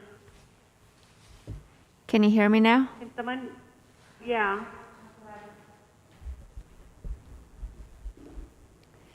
Are you coordinating services with Department of Health? Because there's several cancer programs under Department of Health.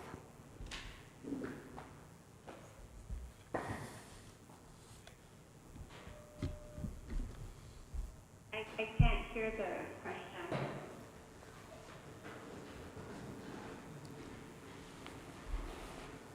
Okay.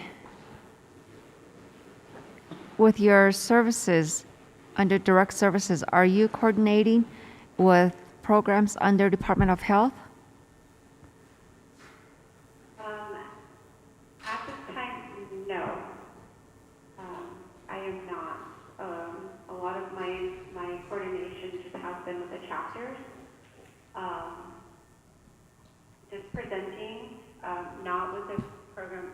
I think not that I'm aware of, not at this time. I don't know if I can. This is a HRSA funded grant. Okay. I'm open to it. Yeah, there's But several. Right now, I'm just doing a little bit of outreach and awareness of our program for now. I haven't coordinated with the public health, Department of Public Health at this time, no. Okay, there's, under Department of Health, there's the breast cancer program, and then also under the Shiprock office, they have the downwinders. There may be possible contacts that need to be made with individuals. So that was my only questions. Thank you. Thank you. Thank you for sharing that information. I'll look into that. Thank you.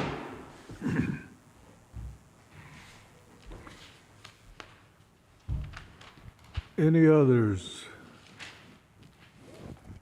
If not, Thank you so much for having me. Thank you. yeah, thank you, Ms. Begay. This information is really good, and we try to, if it hasn't been done yet, we have individuals here that go out on social media, and we can get some of this information out for you as you're doing your outreach. We can assist from here, but the information is good and it needs to go out there. So this whole area, this whole region, there's a lot of people that have been affected by this. So this is all good information for everyone to hear. Yeah.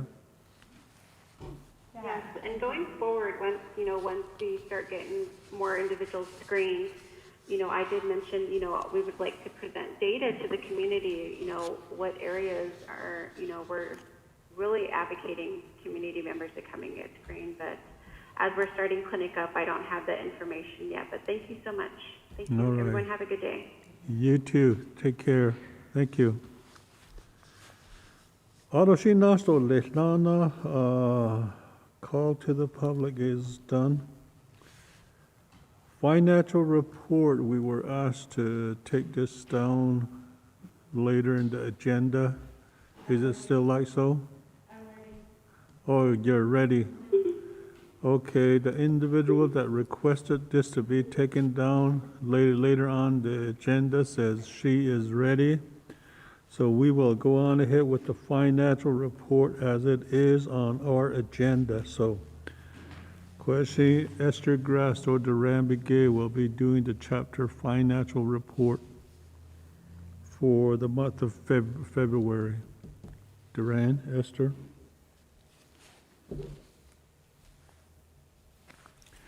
Yat nana nchilchonollonigi, do nana nchis. If you're online, you probably can see us here.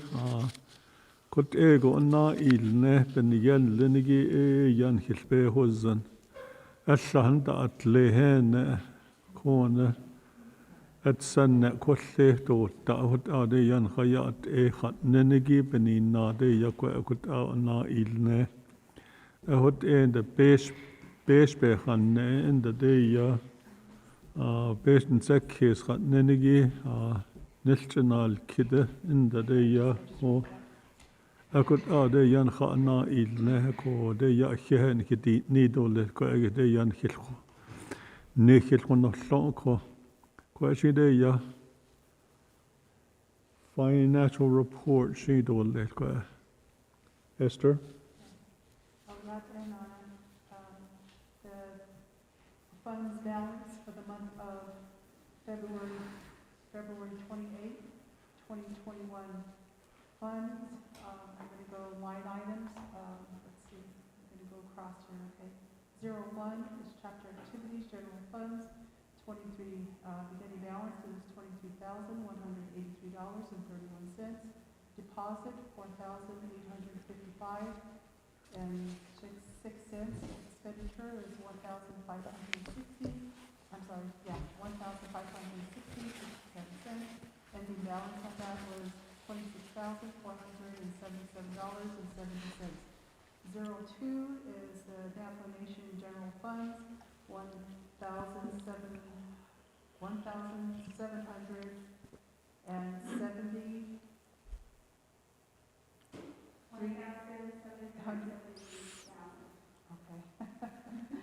Okay, $1,077,399.67. That was our beginning balance. Deposit was nothing. Expenditure was $5,962.64. Ending budget is $171,436.03. 3 is land claims trust, $7,675.09. No deposits or credits for that line item. Expenditure is $2,161.21. Ending balance is $5,513.88. 8 is summer youth. Beginning balance is $2,688.29. No deposits or credits. Expenditure stays the same. And the ending balance is $2,688.29. Number 9 or 09 is housing, is $9,373.04. No credits or deposits. Expenditure stays the same, or there's nothing there. So the ending balance would be $9,373.04. 12 is a chapter official stipend, is $55,208.81.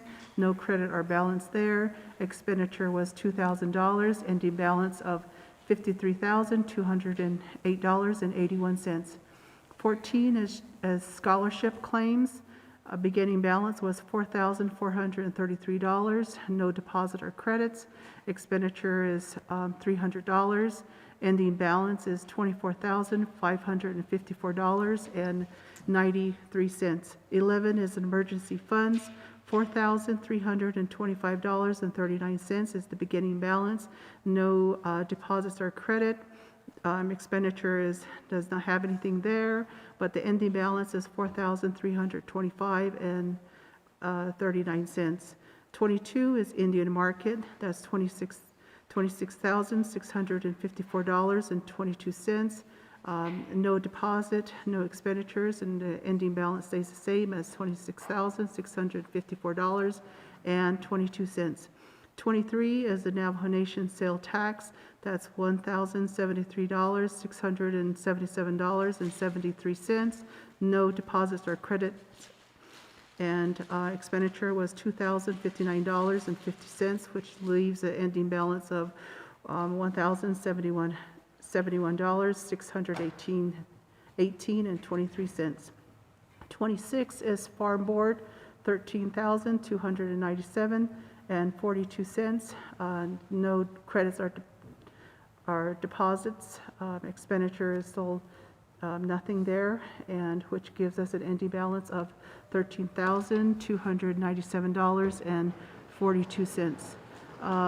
The Navajo Nation CIP is $835,952.15.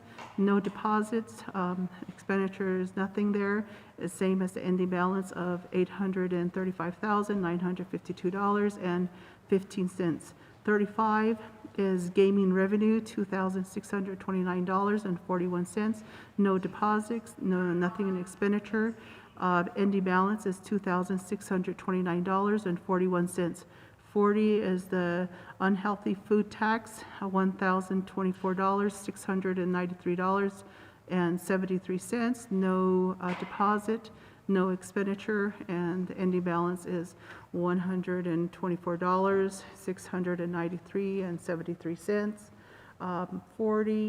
51 is the Tuba City Food Fund, is $316,275.43. No deposit. Expenditure was $9.95, which leaves an ending balance of $316,265.48. 52 is the business site lease, is $1,366.99. No deposit, no credits. Expenditure was $652.50, which leaves an ending balance of $10,714.49. 53 is the STR suspension funds on 112%. I'm not too sure if I'm saying that right. $278,510.46. No deposit credits. Expenditures is nothing there, so the ending balance stays as $278,510 with $46 or 46 cents. I'm sorry. 54 is the STR admin and operation, and that's a third of a third percent. And that's $1,514,826.07. Deposit and credit was $50, and expenditure was $84,493.94, which leaves an ending balance of $1,430,382.36. 13 cents.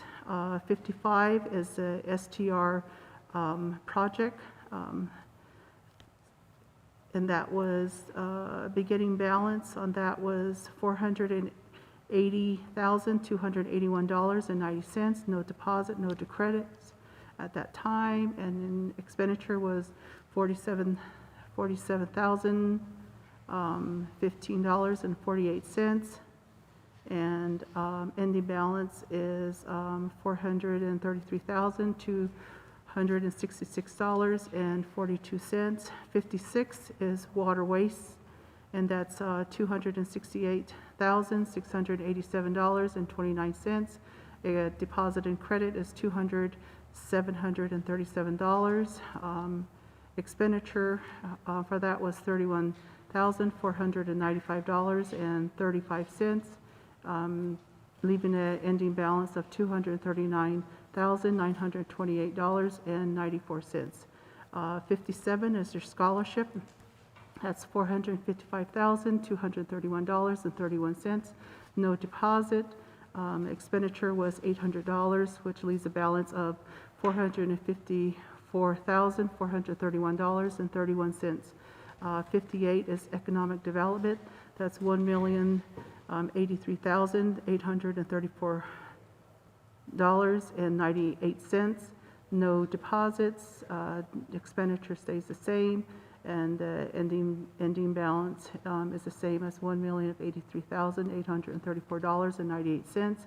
59 is savings and investments. That's $629,411.84. No expenditure, no deposit at this, so the ending balance stays the same as $620,411.84. 60 is tourism. That's $206,319.12. No expenditure, no deposits, I'm sorry. And expenditure is $120.69, which leaves an ending balance of $206,198.43. 61 is marketing. Is that marketing? Part of marketing? Okay. That's $19,549.78. No deposit. Expenditure is $678.40, which leaves a balance of $18,871.38. 62 is, what's this, a suspension? Okay, is $54,259.25.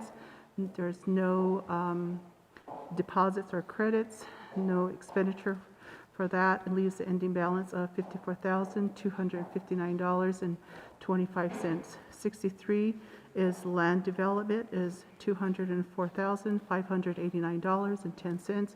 No deposits. Expenditure was $3,857.73. Leaves an ending balance of $200,731.34. And 70 is the set aside, the NN and OC. There's nothing in that area. 80 is the general fixed access, is $1,274,307.01. No deposit, no expenditure, which leaves an ending balance of $1,274,307.01, which leaves a total of $8,274,496.72. Deposit credit was $7,642.06, and expenditure was $183,169.06, which leaves an ending balance of $8,098,969.72.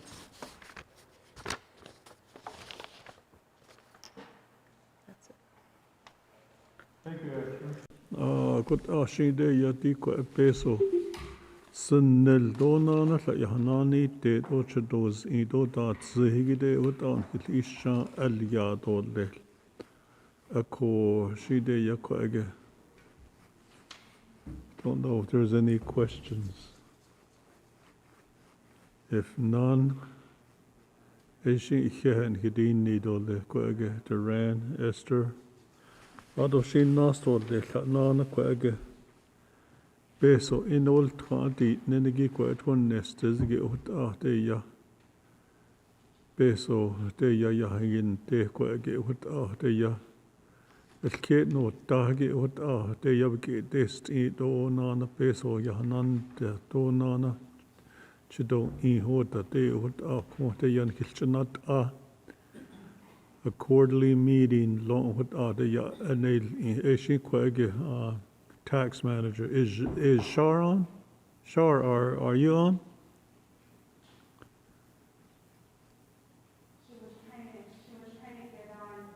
Shar many goats.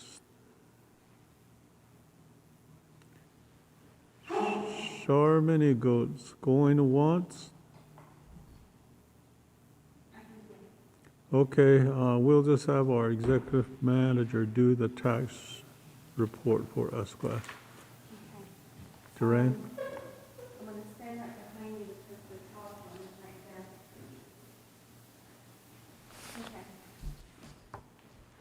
Okay. Good morning, everyone, council members, and for those of you that are on the line. So I'll go ahead and do Charlene's tax report for the fourth quarter. What we have for the sales tax is, let's see, gross receipts that came in for the fourth quarter is $11,209,880.22, with an estimated total of 6% sales tax of the gross receipts, which is $672,592.81. And of that, 6% sales tax that was received is $663,895.50. 18% set aside to the Navajo Nation is $119,501.19. So the tax reserve for the future fiscal year is $544,394.31. That's just for the sales tax only. Remember, we have two different types of sales tax. One is the sales tax and one is the hotel occupancy tax. So I will go on to that part of it for the hotel occupancy tax. For fourth quarter, we had no type of gross receipts. You know, all of that includes the estimated total of the 8% hot tax of those gross receipts, which we didn't have anything. So therefore, we did not receive the 8%. And then 18% of nothing goes nothing to the Navajo Nation. And there's going to be no amount for the tax reserve. So that's for the hotel occupancy tax. So when you combine both of those reports together for the sales and hotel tax totals, the gross receipts for the fourth quarter came to $11,209,880.22. Estimated sales and hotel taxes of those gross receipts is $672,592.81, and 6% or 6% from the sales tax and 8% from the hotel tax totaled $663,895.50. 18% is still the $119,501.19. And the tax reserve for the future fiscal year is $544,394.31. Nelson, go ahead and scroll down. There you go. So that last line that I read is, I don't know if you can increase the 100% so council can see. I can barely see it. See that 100%? The plus sign. The plus, there you go. There you go. So, there you go. Well, okay. So those are the sales and hotel tax totals at the bottom. And then another report that was included, if you can go to the next page, page 3, Nelson, Now you got to flip it the other way. Okay, there you go. So this one here is a comparison report. If we go to, I'm just going to go to the bottom, go down to the bottom, Nelson, where it says the sales and hotel tax totals. So as you can see, we have 2019 amounts, and then we have 2020 amounts. And then the very first column, you have your first quarter, your second, third, and your fourth quarter. So first quarter is, we received $603,335.30 back in 2019. 2020, we received $769,407.65. And of that difference, $166,072.35 went into the reserves for the next future fiscal year. Second quarter, to $567,192.77 was for 2019. $435,223.04 was for 2020. Now we have a difference, a negative amount of $131,969.73 that we did not receive to put into tax reserves for the next future fiscal year. And this is when the pandemic started. You know, a lot of our businesses were limited to closures and open hours, so we're not seeing a lot of those sales taxes come in. You can also see that amount for third quarter. The amount for 2019 was $653,759.65. 2020, the amount shows $517,051.25. So again, we did not receive $136,708.40. Fourth quarter shows for 2019, $607,360.82. 2020, $544,394.31. A difference of $62,966.51. So second, third, and fourth quarter is of 2020, you know, sales tax revenues that we did not receive compared to 2019. Again, it's due to the pandemic. We're still in the pandemic. It also attributed to, you know, our public health orders and the orders that are coming out from the Public Command Center, along with from the Office of the President and Vice President. You know, that contributes to businesses not opening. We had certain weekend lockdowns that occurred. We had businesses that were closing at 3, then it jumped back to like 7, you know, weekend curfews. That all attributes to that amount of that negative $165,572.29. So this is a comparison that shows. So for the sales tax report. There is a payment that will be going out to Office of the Controller for the sales tax and the hotel occupancy tax combined.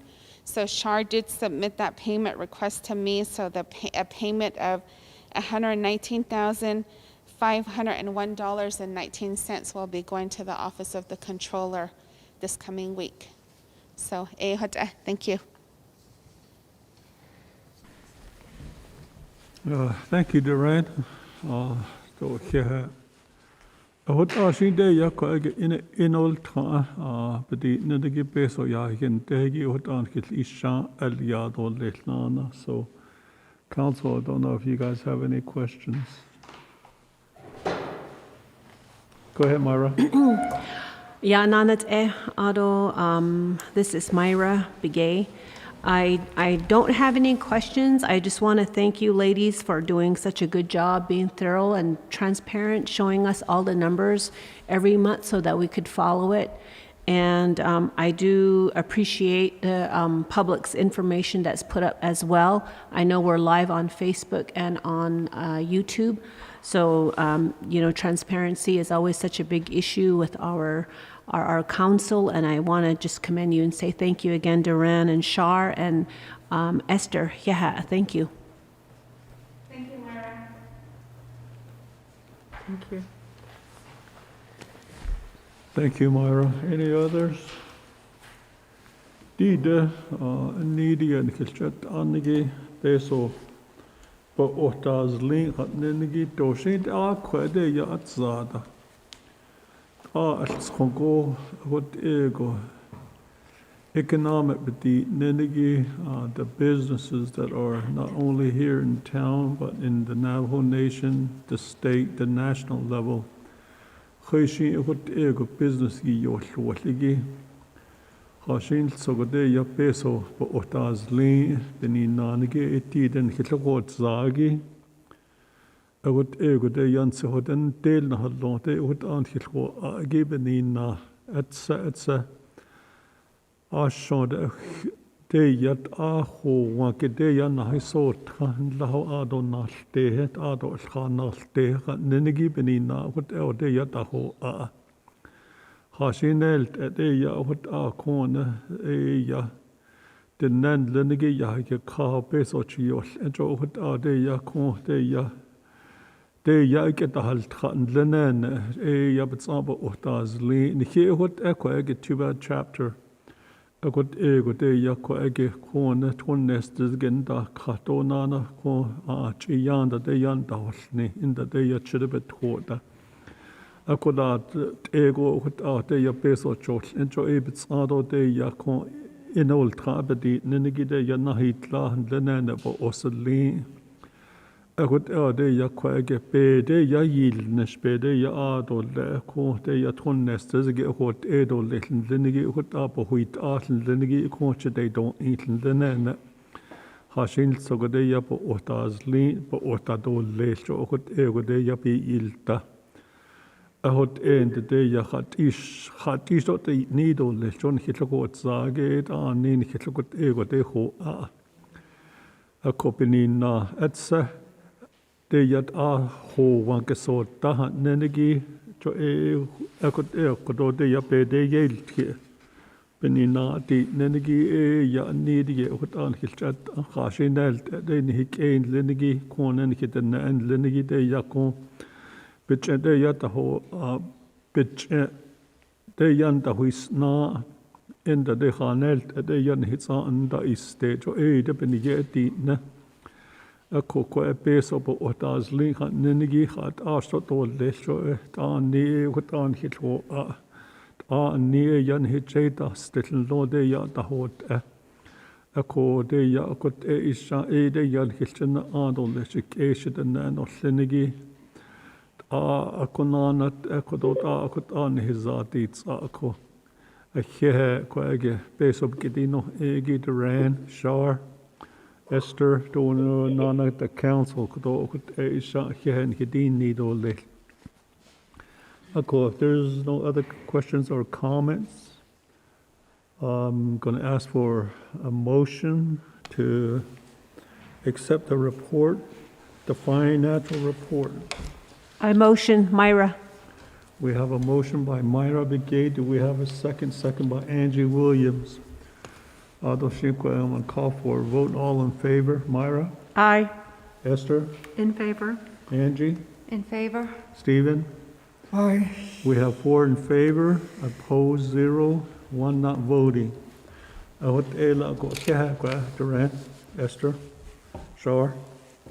Adoshi nasto lit nana a reports by whole G's on the a larger issue what ego shizi is so na to go get here and get this na go get council ado executive manager, ado shik should an no thinigin hilkonothon kisonotagit an als kehen get schnidole.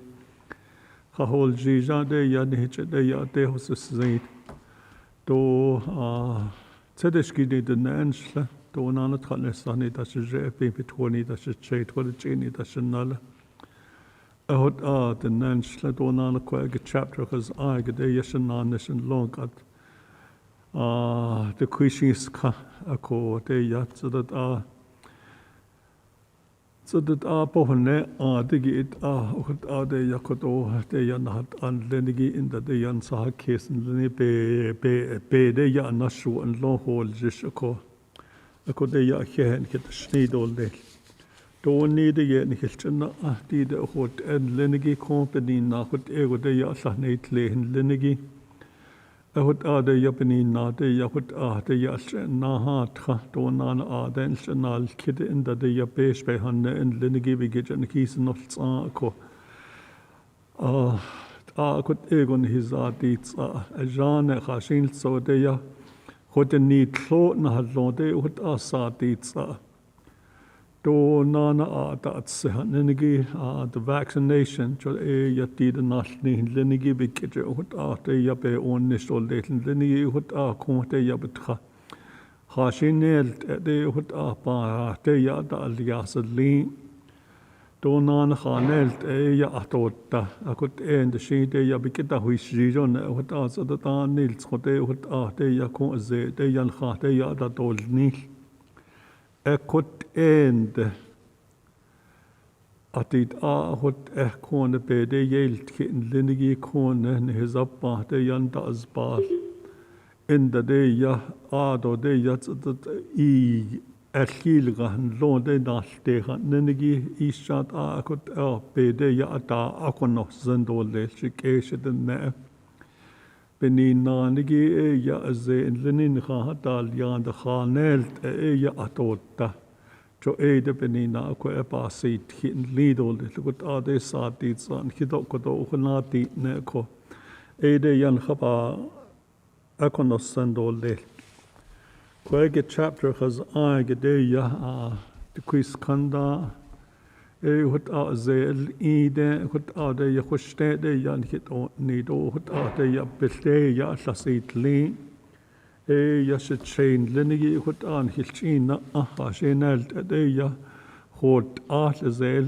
haz aje zel ige kin khashin zat kuina khada de ya konton neste khaz agen khanit ako de ya lana khe ako de ya ko tsadkhana nel de ya tna ko de ya ni ya khashopat ego ko de hut ko de ya azeba adalia akut end de ya kon zat khol jist de ya ye ko de yan de nes san lishi ko ne kin zel khaz age anni de gin nadot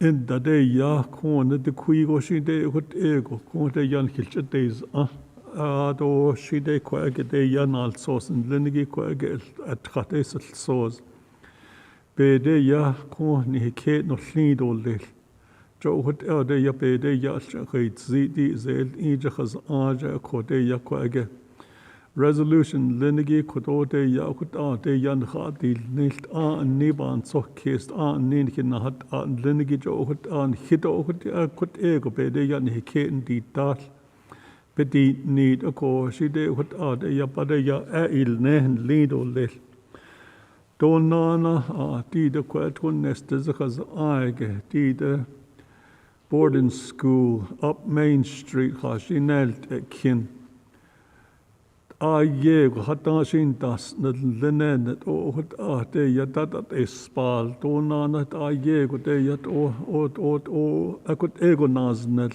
belagana khat nit abandoned building do be nit zel ije do hot yent en hido ko do khat ego das ko adol nil kinigi das net de yan da do nit ego do le khat no ko do da ol gut de yan hinan nas inil zan do de ya pa de ya geld ki the quiz conduction what are conquer ya what are not anin that late got te ya con at le con qua hol just in hina sto con sin hat got adol le so got de ya be de ya neat nana ben ya de ya atlasit li qua the quiz kan what not anin long qua in khania Navajo Nation Land Department.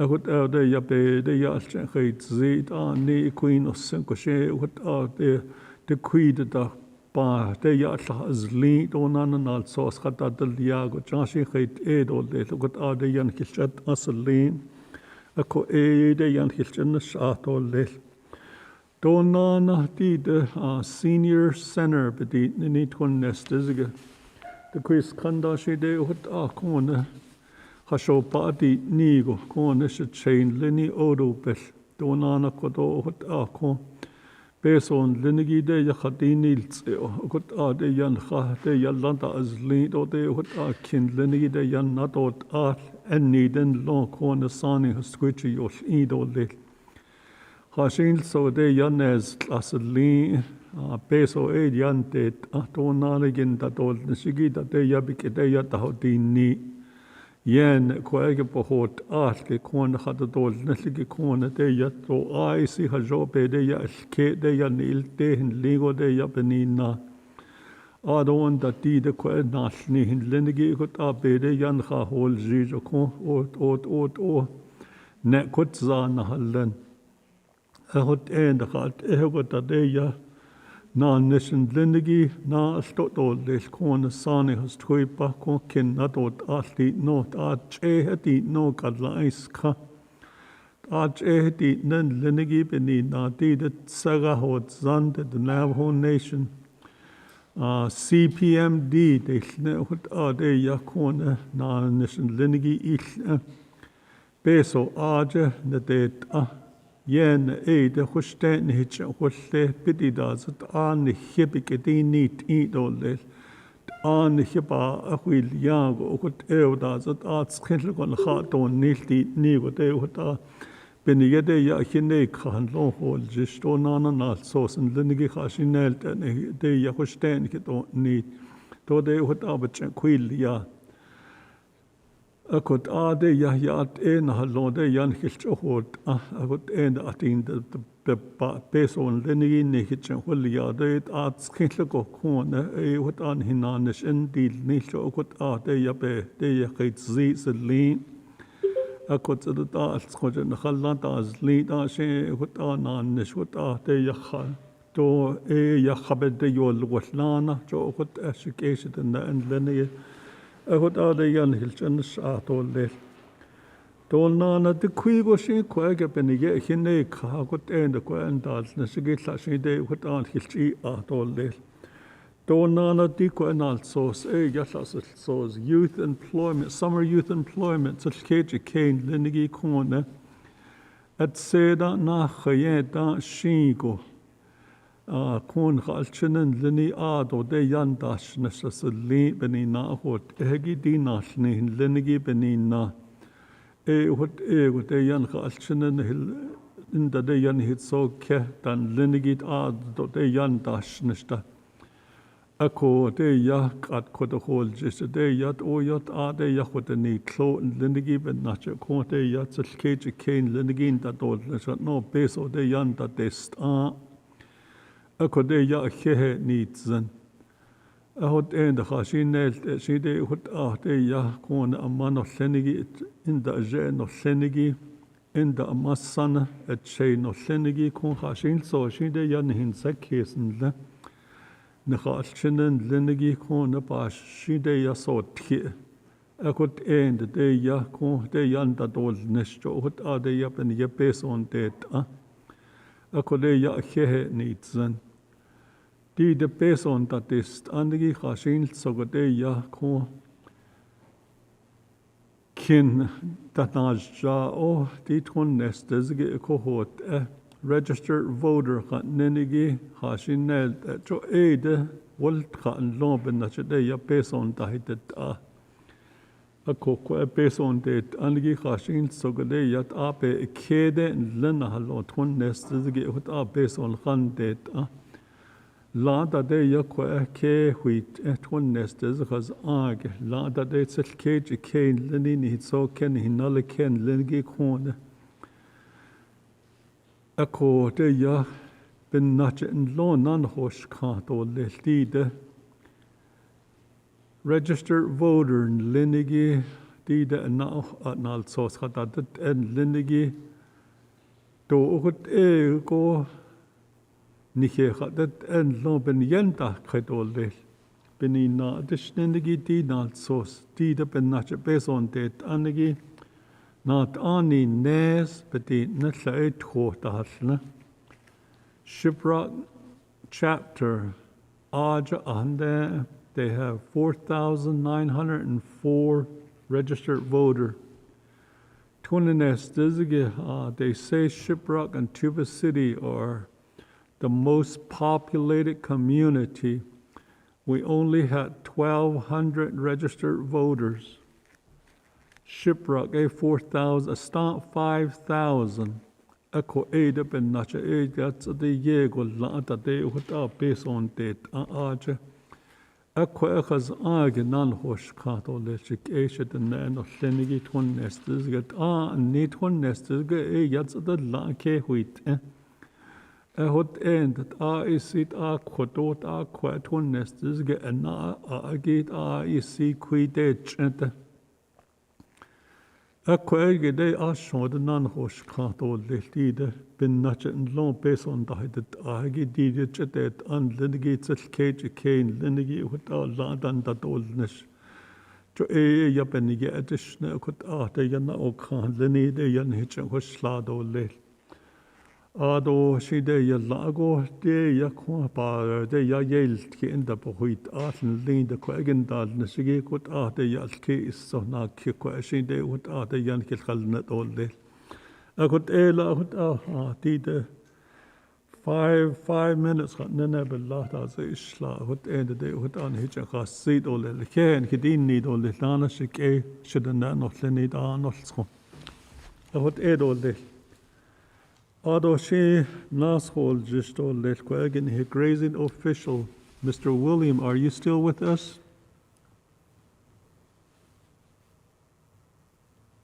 Yes, General. Yes, Gerald. I'm here. Hakoshi Nahol ji dole not Okay. Should it about this thing? Should Daniel Williams necessarily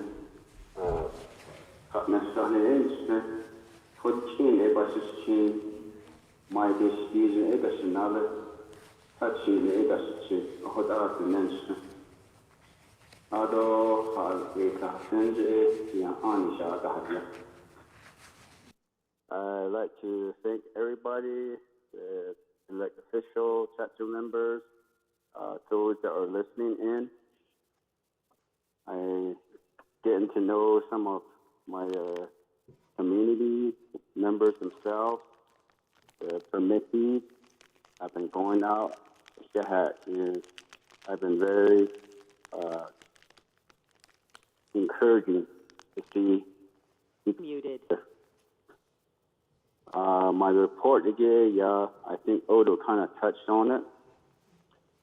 These burial plots with families. Some of the families do have burial plots.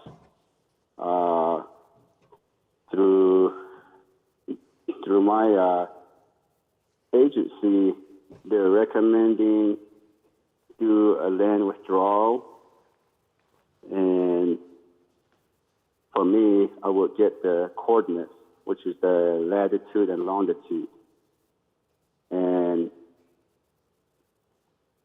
depending, I'll just give you an example. If a family plot is already there, if you're going to do a land withdrawal like 10 acres, I'm going to have to do the coordinates on it. And then, of course, the surveyor is going to have to do the survey. And it's not just for the immediate family there. It's going to be anybody that wants to bury their loved ones. So that's what my understanding is from this burial. And then the other one is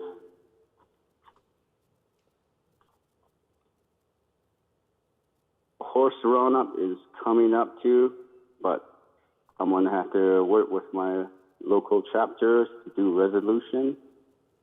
And I did get a resolution from the agency. I guess they had it there, but this resolution was done by, not here, but it was through the agency. And I will give a copy to the chapter on Monday, so that way they have a copy of it. And then with that horse roundup, once the resolution is in, then I have to let the agency know, which is Tony Robbins. They do have a trailer that they can load up horses with. The other one that on horses is they did explain to me that any horses that are a nuisance, you can corral them, put them in the pen, but you're going to have to feed and water them yourself, and then call the ranger. And then we have the rangers that are understaffed at this time. There are only 2 rangers, so it takes time for them to pick it up too. So, but that's my understanding through the meeting. And I did get my second vaccination on the 1st of this month, so I'm fine. So that's good. And so far, I've been working with our clients with the home site lease and working with the land department. I did sign off for APS and water line extensions too. There's one note that I have that I think I posted there at the chapter house, which is a virtual range livestock workshop that's going to happen. It's free. You have to register through Zoom. And it's on March 9th at 6 o'clock in the evening, Mountain Standard Time. And then another one, March 10th at 6 Mountain Standard Time. And then March 11th, 6 p.m. Mountain Standard Time. These are not the same workshops. They're different workshops. If you want to find out a little more, you can call me at 928-614-8593. And this is my report at this time. Thank you. Mr. Williams.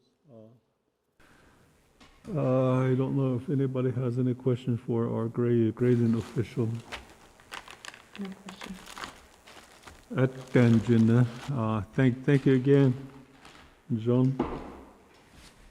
Adoshin Nastol Dana, Mr. So busy is on the AI down Hitnahasta. Question ya Nihinat Ani Koega chapter executive manager Naha Halianigishi de Yakoega Bahwil Atole.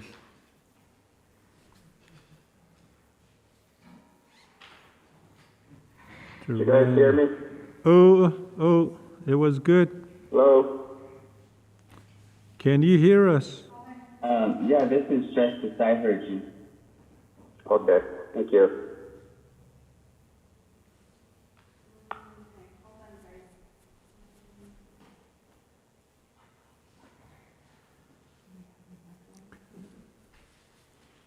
Does everybody hear us okay out there?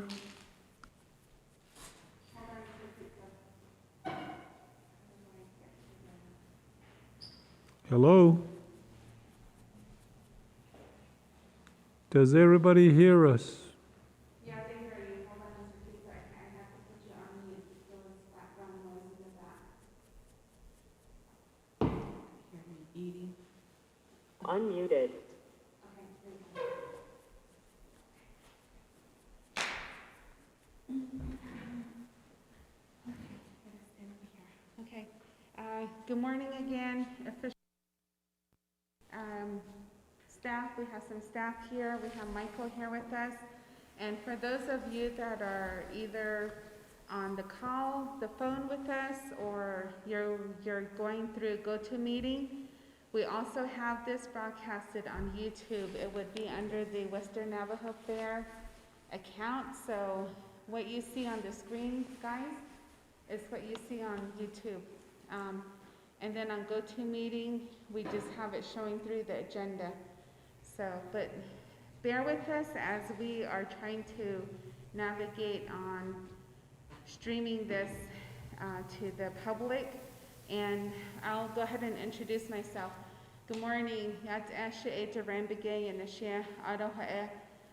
Executive Manager in Schnupper, Local Government. And Shehin the short and I've been with the chapter since 2014. And I like to say that I like working here with the staff and the officials, and to move our chapter forward, whether it's with little steps, but we are one of the bigger chapters on the reservation. So, gosh, it's really hard talking with this mask on. I'm gonna briefly just go over my report. Staff reports were received from our leadership team. I think Kelsey also sent in one. Those were all forwarded to you. And Justice's report was also, I think, emailed late last night. So, and so thank you, staff, for submitting your reports. I hope that all of you had enough time to read those reports, and that was a request that was given during our coordination meeting last month. So again, I'm still taking care of the MIP accounting system. We do have an in-house job vacancy announcement that's going to be going out for, hopefully someone within our own organization to apply for our accounting and the records part of it. So that should be coming out this week. That way, I can train her to start running our accounting system, and it'll be her responsibility, his or her responsibility to make sure that our vendors are paid on time, our obligations are paid on time. We do report to the government for our employee tax reports, SUTA, those type of liabilities. So we did continue to have daily staff meetings with our leadership and chapter officials. We do call, last minute meeting requests. We had one with the hospital last week, which was very good meeting with them. And we do continue to have weekly briefings with the local administrative service center that operates under the Division of Community Development. One of the obstacles that we face is communication. So, we do try to work on that internally, but, we do our best. Projects, some of the projects Mr. Keitso brought up with the senior center, I'm going to leave that at that. Due to current past public health orders coming out from the Health Command Center, we had to limit closing our building and not allowing, the public to come into the building as we were before pre-COVID. We do have a front office window installed where people can come to the window, and, we do entertain certain services. So Now finishing retirement, I have not received a response from that office. And to our renovation, the fair office is currently in progress. That should be completed this week. And the Arizona building, we still need to wait for a building inspection along with air quality tests. Nelson's been working with certain individuals on that. Again, security cameras, they're not completed due to the renovation at the fair office and grounds. The escrow funds, it's still the same report from last month. Again, with the police department, we're just awaiting that drone plan. Tent rentals, we've incurred a huge expense on the tent rentals that we had for the hospital, and then we continued on with the one at the staging area. That one's going to be ending as of the end of this month. So, all the parties that are involved with that do know, and this is the tent that's still remaining at the fairgrounds. The Tuba City broadband meetings are still being held, although the main effort was to cross Pasture Canyon. That's been completed, so it's all in NTUA's hands. And our CARES allocation to chapters, we were allocated $1.6 million back in the fall. There wasn't enough time to spend all that kind of money. Plus, we weren't given that money. Everything stayed with the nation. However, in our budget, we did budget $220,000 worth of PPEs. That includes hand soap, toilet tissue, thermometers, antibacterial spray, antibacterial, these hand sanitizers, as well as wipes. We do have our staff packaging all that stuff. So we are going to be having a distribution of those PPEs along with the USDA food distribution this coming Wednesday. I believe that's in the announcement part of that. So, and again, the Still Warehouse building, our proposal was given to Mr. So, and I understand the second stimulus package was signed and approved by the Senate yesterday or Saturday. Yeah, yesterday was Saturday. Okay. We still have cold cards from Navajo Transitional Energy Company. You all are more than welcome to pick up a card here. However, you have to go to the Farmington area to pick up that load. And we just ask that you be registered with a chapter, as long as you're a registered voter. And the wood project, that's been completed. And they're all cleared out at the fairgrounds, and this was through efforts with Dr. Calderon and our assistants in that wood project. Again, just assisting Nelson in current projects. That includes the cemetery, surveys, fairgrounds. I'll refer you to Nelson's report. Have not started the process for our annual audit. Chapter projects meeting with leadership, we did have a meeting, I want to say maybe a week and a half ago, where we just brainstormed on current projects, future projects, what's realistic until the end of FY 2021. We still need to come back together on that. Let's see, 1099s, gosh, I did not even get to that. And there is an ADOT lease agreement that we need to pull up. That's going to be due in April, so that's going to be something that I'll be focusing on this coming week. We do have weekly meetings with Dyron Murphy Architects on the conceptual design of the amphitheater, stage cover, and green room. Those continue to happen. We also had a master plan update meeting with the hospital on March 5th. It's their master plan that they presented.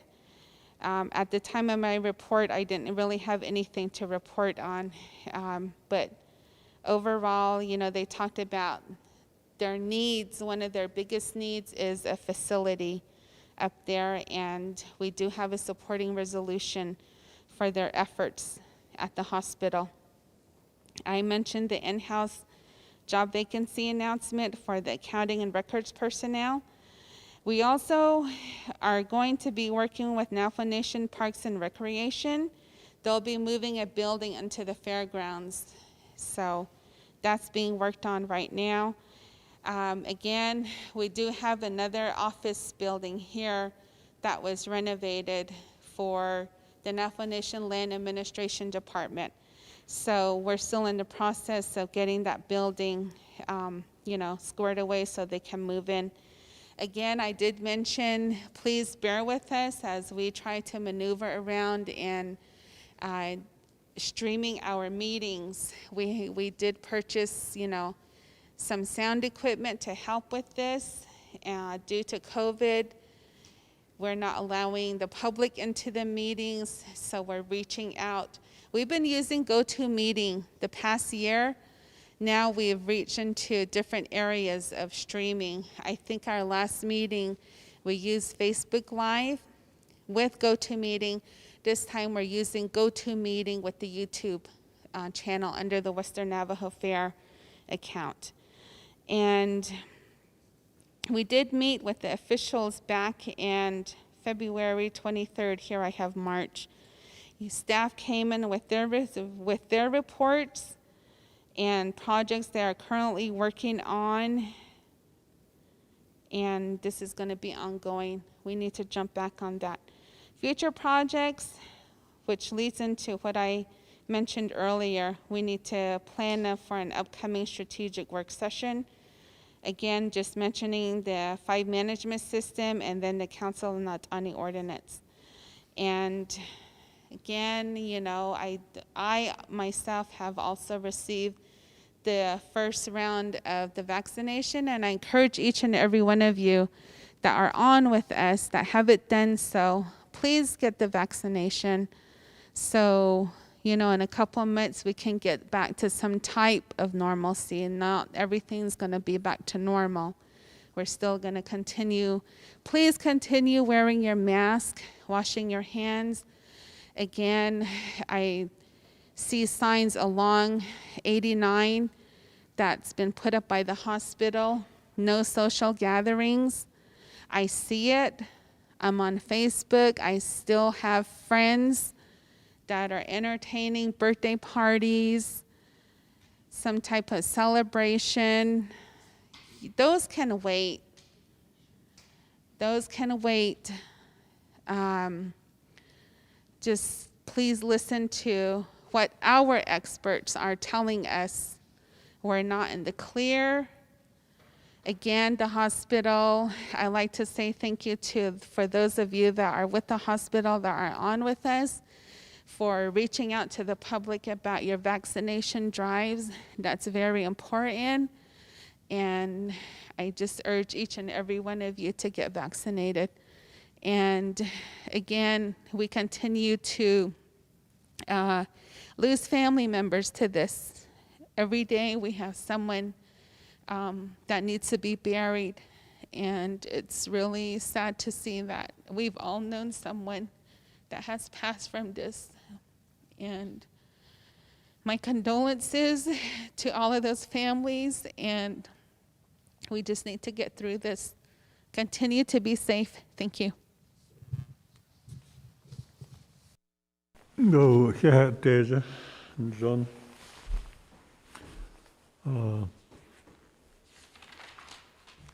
Ani adin na oka na inika. Hashil sogobada a jadilni ba ahakasan. Ako gut eldeyan hilchinan donana gut egodeya. Sabe hananein zi na oka lenigi iko donana ege dawe. Nikinanish inos nigi gut deyan jonogo deyan hil isha nanein tla go kehen de snedo lil. Deja, Duran, Question, council? Questions, comments?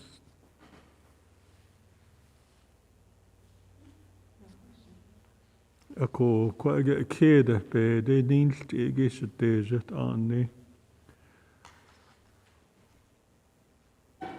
Laten sietse anni de hot egon hilta ho a huichin hallo de hot a konen hilchenanat a. Nihik edan lenigi inda de yan hitten inda de yallat a isit a yedig op belte yatsi ihinil hot a de ya ko de yan hilnata hanne. O had asot odle gat nenigi got hot en de ya na ini kha sik shida na no lenigi ata hotlia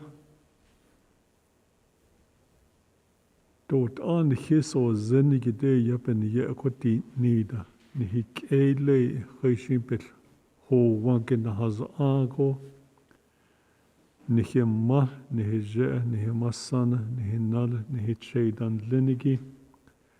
Jo Edapa Editne. Lat Aho one has on there to the dot in the good elde yataho. Lat de yatin de zel, I de dat, Shopa dat.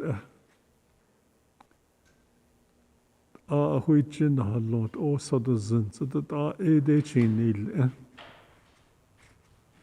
a good de yan hilholjes a ko de yako de ya sadlin hilchat unlinigi hut a konen executive manager to rambike hut de yanan hok nanan kid o de yakoti na ko ke nana ko deja a hut ela ado she Nastolli lana quag staff report ninigi what yan dalia quag council.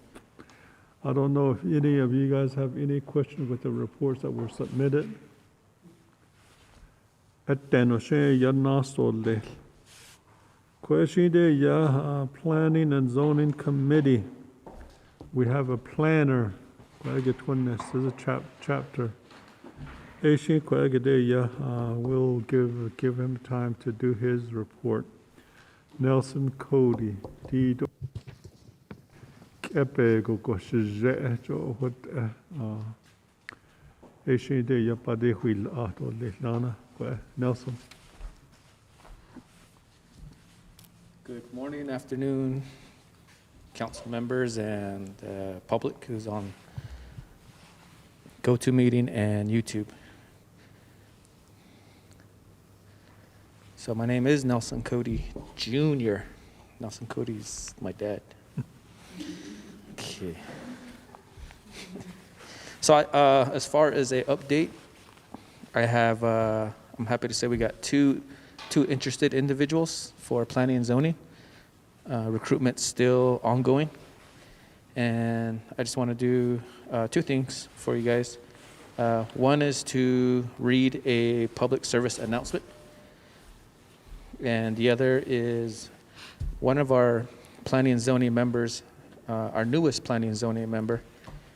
I asked her to do a short article about herself and introduce herself that we're going to put on the newsletter. So here we go. Tuba City chapter looking for 3 planning and zoning community members, embracing culture retention, welcoming the 21st economic and community progress. What's on your wish list for a great place to live for you, your parents, grandparents, your children, and your grandchildren? Most people look for excellent schools, safety, safe streets, access to good housing, well-paying jobs, and good health care. But what if you could live in a community that helped you protect and even improve your health and the health of your loved ones, where you can enjoy clean air and have access to ample clean water and shopping for reasonably priced healthy foods? Would you like to feel safe on your streets, whether you're driving, walking, or riding a bike? Would you like to relax and exercise in accessible parks and be able to count on good public transportation? Increasingly, towns and cities across the country are planning for good health, and so should we. A priority for me, your Tuba City planner, is to work with private and public organizations to create an environment that will improve our health today and support the health of our elders, middle-agers, and children tomorrow. We're looking for motivated people who want to be part of the Tuba City Chapter's Planning and Zoning Committee. Are you a go-getter, good with computers, enjoy public speaking? Do you enjoy working in community development, do you enjoy working in groups or on your own, learning new things? Because you'll learn about the Navajo Nation process to community development, from pre-planning, selection of architects, engineers, and construction companies. You also learn about our community and its diverse public and private organizations. We are partnered with universities, nonprofits, Navajo, state, and federal entities. It's not what your chapter can do for you, but what you can do for your chapter. So if you're interested and want to learn more, please email the Tuba City chapter at twanisdiza@navajochapters.org, and the message will get to me, and I will contact you back. So that's a public service announcement that I have for our newsletter that I sent out. That was about 4 weeks ago. And I sent out another one. It was a little bit different. The language on that one's a little more plain. I tried to be all lively with that one. So next I'll read a letter from one of our, like I said, our newest community member. Greetings all. I don't have a lady voice. This is our lady. My name is Jenny Barlow Eldridge. My clans are Zuni, Edgewater, and Reed people. My maternal grandmother clan is Mini Goats, and my paternal grandfather's clan is Edgewater people. I'm a native to Tuba City. I have 5 children and 4 grandchildren. So I asked her a question: what's your top stories growing up in Tuba? And she put, one of them would be growing up here in Tuba was safe and fun. Even South Tuba was safe. Not too many people back then. We had the whole South Tuba as our play yard. I appreciate growing up in a safe environment with my mom. She's a widow and she raised 6 children. I am grateful for my mother's teaching culturally, her discipline, being independent, self-determination, and having respect for others. Attending school here in Tuba, I attended school here in Tuba, and I started working at an early age every summer with every other youth, as well as getting involved in local community activities. So then I asked her, so how were you recruited to the planning and zoning here for the chapter? And she says, I was recruited by Angie Williams, a Tuba City Council member. So a little bit about her background. She's having to work with families under the Navajo Nation Housing Authority. That has brought light for the dire need of housing for single parents, students, low to high income families, not only here in Tuba, but across the reservation. Having to deal with the process of building a home either on a home site or a subdivision under the home ownership program or public rental units is so time consuming. Families and individuals that have moved off the reservation for education and employment are coming home to give back to their community, but a lot of times there's no housing available. I've seen many families' frustration, and the waiting period will go on for year after year. So a priority for her was to promote housing for Tuba, and so that's kind of the letter from our P&Z member. So again, I'm just excited that we got 2 members. I'll continue to communicate with them about what we do, and they'll have to go ahead and we'll vote them in a chapter meeting, and then we'll have enough people to start the planning and zoning. So right now our priorities for this year is to make sure that we go ahead and return to the Resources and Development Committee to get our land use plan processed and approved. And then a really big need that I've been getting phone calls on for the past 2 weeks, maybe about 15 callers or people have called in, and they've been asking for physical addressing. So I think we need to move up on our priority listing. And personally, if you guys haven't heard, the state of Arizona, they're making it harder for a voter to become a voter and how to vote. So they're pushing to make sure that people have physical addresses to register to vote. So as you know, on Navajo and Apache and probably even Hopi, physical addressing is kind of non-existent. So that's a big priority, I think, in the bigger scheme of things. So that's my report for planning and zoning. Thank you, everybody, for listening, and have a good rest of your Sunday. Thank you, Mr. Nelson Cody Jr. Yeah, good report. Does anybody have any questions or comments for Mr. Miss Myra? Go ahead. This is Myra Begay. I just want to thank Mr. Nelson Cody Jr. for his report. I appreciated working with him when I was a planning and zoning member for the Tuba chapter. I encourage our community members, our constituents, to come out and be part of our chapter. We have a lot of plans that we had been working on prior to the pandemic. Through the pandemic, those things are still on the table, yet still need to be moved on. But we can't do so without any planning and zoning members. I believe we have 2 current members now, and I really encourage small business owners, community members, youth that are registered to vote to come out and apply and be part of our chapter, have a voice and have a say for your community. I just wanted to thank Nelson again for that report, and we are looking for 3 new members to our planning and zoning.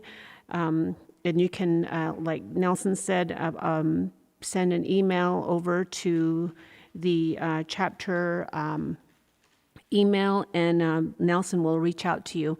It was very fun planning and sitting in on meetings and seeing progress and change. I encourage you to be part of that. Yeah, thank you. Thank you, Myra. Any others? One last comment. The public service announcement that Mr. Cody just put out. We are really trying to seek energetic individuals to be on our planning and zoning. A lot of outside the box thinking is basically what we want here. We don't want to just continue as is. We want growth. And people really don't understand what exactly is the Planning and Zoning Committee. Basically, it's the think tank where everything starts, everything is initiated from that committee. From then it goes to the chapter, the council, and then we put life into it, whatever plans that come out of there. So, naso nenegi, that's where it starts. So, we encourage any and everyone that would like to be a part of that. Come on board.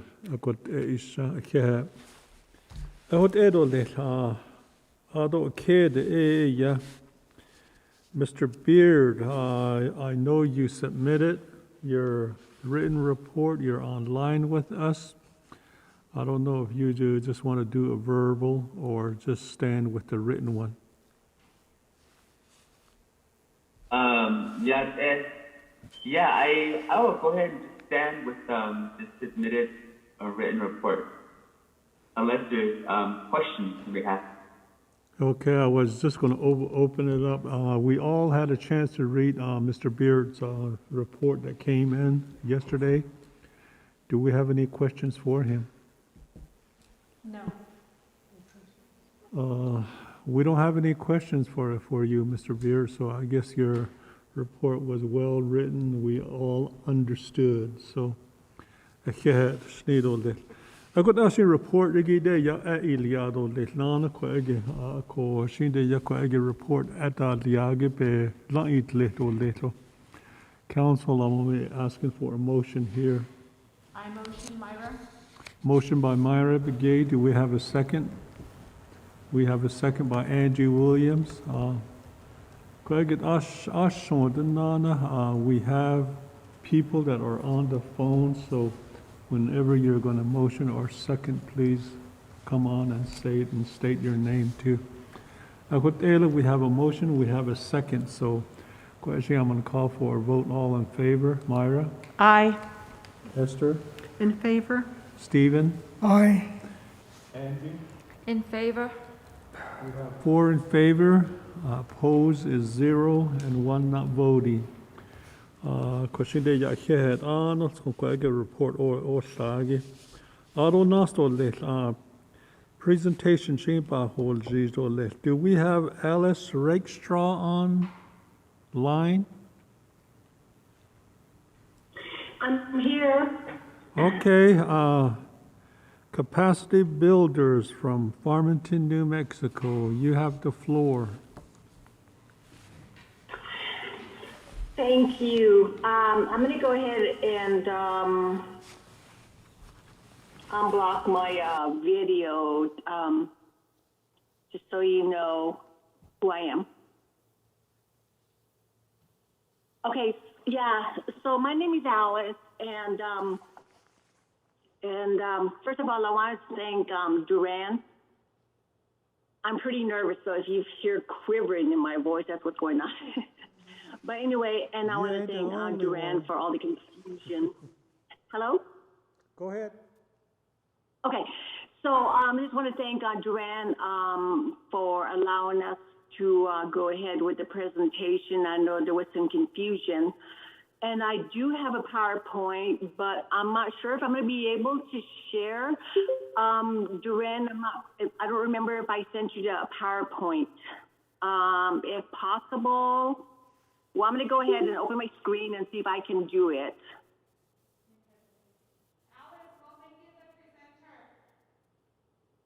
I'm sorry? She's now setting you up to present. Sweet, thank you so much for that. Yeah, because I wasn't really sure if I was going to be able to open my end. So yeah, we are with Capacity Builders, and I think your community may be familiar with Capacity Builders. I believe they work in your community as well. So Capacity Builders is so basically what we're doing is, it's the project that we're going to be working on is called Fatherhood Fire. And just want you to know that I'm really new to the program, and I'm also new to the project that we're going to be doing. And I also want you to know that I'm very excited by this. So my next slide, oh, I'm sorry, you're doing it. Okay, so it has our mission statement, and we talk about, assisting tribal and nonprofit organizations, and we do work with culturally diverse and rich population as well. Miss Alice? Yes? Let me interrupt you here. They're setting you up to be a presenter, so you're going to be doing the slideshow from there. Okay, I got it. I believe you have to switch your camera to your computer screen. Ooh, my camera to my computer screen. So this is really my only second time I'm doing a presentation virtually, so. My camera, would that be on the bottom or? Oh my gosh, I'm so sorry.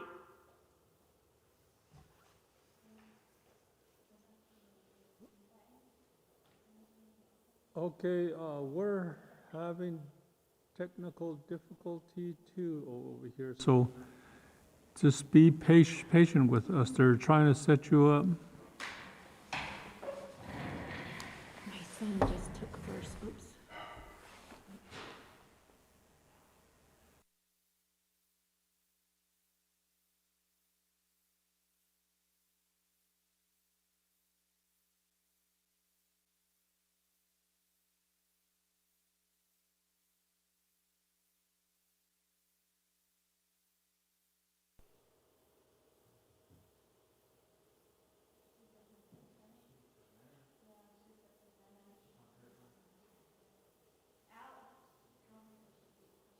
Yes.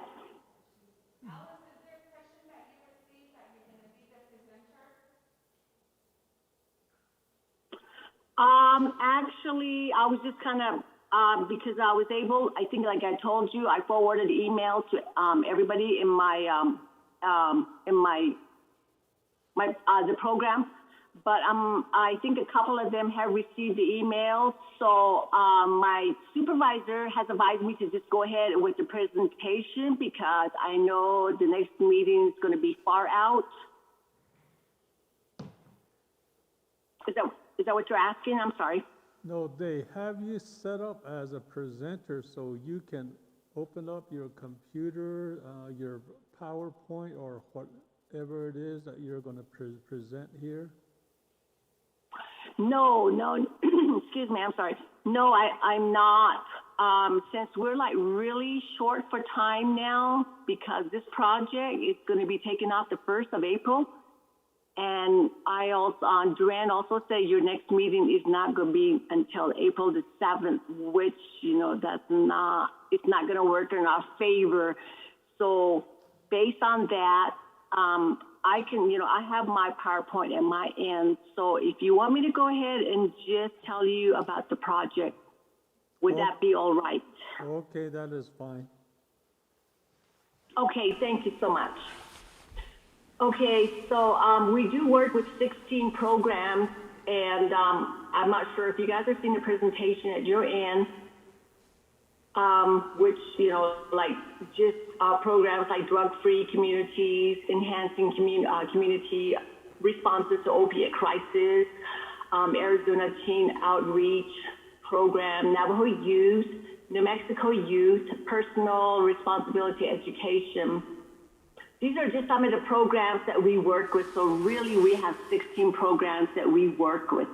I just wanted to tell you a little bit about that, just so that you guys know that we are trying to focus on a lot of problems that are seen across Navajo Nation.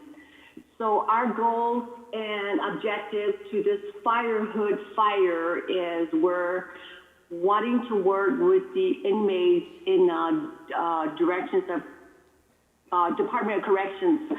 So we're going to be working on what we call promote relationship, and that would be focused on education and, working in the inmate fathers and their lives, their families, children, communities, and society. And we will develop an effective mentorship that, that will help them to re-enter after they finish their incarceration, and to have a better relationship with their families as well.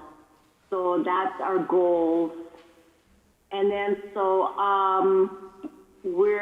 it's called Second Chance Young Father Project, which would be mentoring again, teaching and guiding young fathers, help them reconnect with their family, and working on the curriculum, which is fatherhood is sacred, improving relationship and parenting skills and education, which will be providing adult education and GED classes if they do not have their GED, and trying to further education if that's what they would like to see. And we will try hardest to, find them resources so that they're able to go forth if that's what they would like. And Fatherhood Father, which stands for family-focused, interconnected, resilient, essential. So that's basically what that stands for. Again, providing services to promote and sustain healthy relationships so that they can be better fathers when they get out. And so the history of the program is, which is the Department of Health and Human Services. Again, that's a wonderful grant that the government has given us. And so we have, they have encouraged us to design a fatherhood program that will help us establish and strengthen relationship again, and to improve long-term economic stability, and helping them overcome some obstacles if that is a problem. And we know, as Native, as Navajo, I know that, resources on the nation is always so limited. So I think this is such a wonderful program.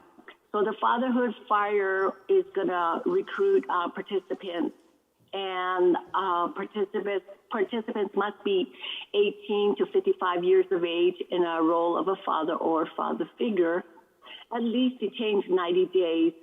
And all we ask of them is to have their full participation and a positive outcome. And at the end, we hope to offer them an incentive of some kind of incentive, and that we case managers, we will continue to work with them after their release. We will try to help them as much as we can for up to a year, helping them to find resources to help them reach their full potential. Responsible parenting, again, counseling, which will be mentoring, mediation, good parenting practices, and skill-based, encouraging child support payments, and money smart. So we'll help them with the job search, job training, subsidized employment, job retention, and encouraging education. And then some of the other activities that will come in with the curriculum will be seeking safety. Basically what that means would be trying to help them attain safety from trauma and or substance abuse. And then there's going to be cultural component, which would be storytelling, arts and craft as well. Talking circle prevents reactive communication, and family engagement, again, helping them build a better relationship with their family. And then we have a couple of managers. There's one, our program manager, her name is Gloria D, and our project director is Tina D, and Tina Gray, I'm sorry. Both of the ladies, they're really, really good, and they're very, very motivated by the project. And I believe they've been with capacity builders for maybe 5+ years. They know what they're doing. They know exactly what they want to get done. So I'm really proud to work with them. And then we're going to have 3 case managers. We will have 4, but we have not picked up the 4th. So we have a young lady, her name is Ashley, and then we have a young man named Jace, and then myself. So there's going to be 4 case managers. And so that's what I have to share. And if you guys have any questions, I know I just kind of went through really fast because I know you guys are like really, really busy, and I appreciate your time.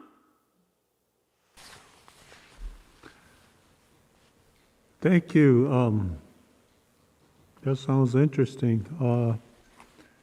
Council, do you have any questions for Ms. Regstraw? Quick question. Alice, can you hear me? This is Esther. Would you be able to send your presentation to us, maybe email that to us? I would appreciate that. Oh, yes. Thank you. Is it the same as Duran? Yes, send it to Duran. Okay, I Thank thought you. I did, but I guess I didn't. Basically what we're gonna be doing is we're gonna be going into a Department of Corrections, working with the father inmates, which we will start April the 1st. And we are getting ready for that. And I believe we're gonna be visiting with them twice a week. And we are really hoping to turn somebody's lives around. Thank you. Alice, this is Myra. Myra Begay. I just want to say thank you and for your work and your interest in this and helping our community members here in Tuba City. Thank you.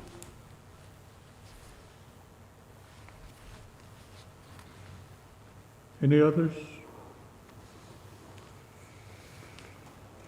Ms. Rakestraw, this is Gerald Keatso.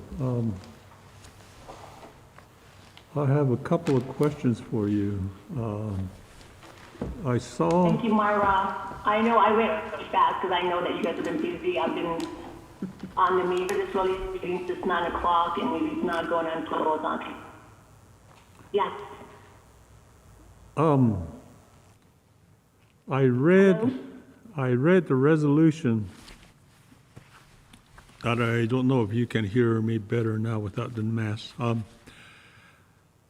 What exactly was this resolution going to be for? Is it just for us to support and partner up with you doing what you're going to do here at the Correction Center?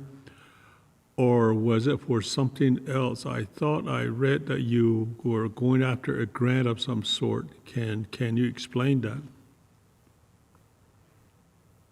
I think the resolution may have been created or established when the grant was first going, was first going to be applying, when they were first applying for it. I think that's when the grant was established, or not the grant, I'm sorry, the resolution. I think that's when it was first created, and that's when they were, had already been in touch with Ms. Gray Eyes, I believe. As I said, I'm sorry, I'm really new to the program, so I think that might have been the time. So it should have been already created and established, and so it is kind of like a support. I hope that answered your question. That sounds like I'm talking in circles. Okay, thank you. That's exactly the reason why when Duran got back to me, at first we were understanding that you were going to present. It was just going to be a presentation. Then she got back to me and she was saying that you were requesting a resolution to be entertained here by this council. And then after reading what you sent to Duran, I was confused on exactly what it was.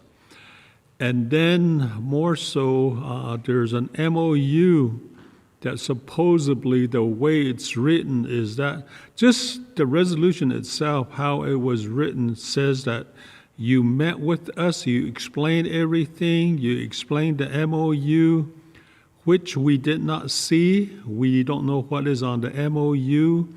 You did not explain anything to us beforehand, so there was confusion. So I just told Duran to get back with you and let you know that we cannot entertain anything that's premature, I guess. So that's the reason why we withheld trying to entertain a resolution for you. So that's the reason why I'm asking my questions here. But I think you made it clear. So again, I just want to say thank you, and thank you for coming into the community and trying to help some of our community members that are at the Correction Center right now. Yeah. Yeah, I know I caused confusion. To be honest, I'm not familiar with Chapter House's meetings, and I did not know what a resolution is, and I should have took it upon myself to ask, but I did not. So I know I caused a lot of confusion, and I apologize. And that's why I said, Duran, thank you so much for even allowing me to present. And so I am a little bit more knowledgeable now, and I apologize for the confusion. And thank you so much for your time. Yeah, thank you for your time. Yeah.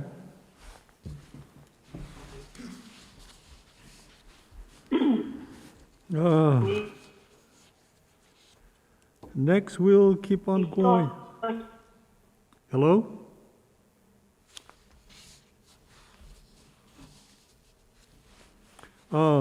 Back to presentation. Yes. Yeah. We're going to go to the Office of Special Education and Rehabilitation Services. Letty Bitsui, are you still with us? Yeah. You have the floor.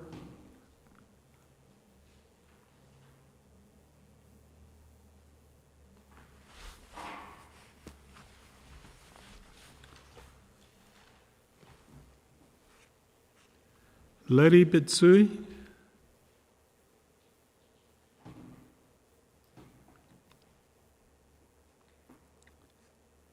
Letty Bitsui going once. Twice. Okay, thank you. We'll keep going.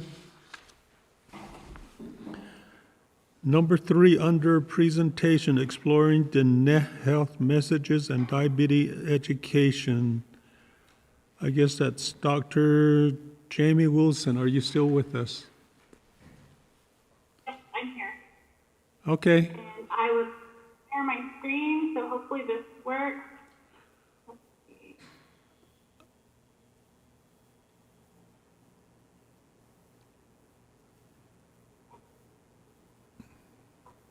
Okay, it's telling me to go to my computer settings.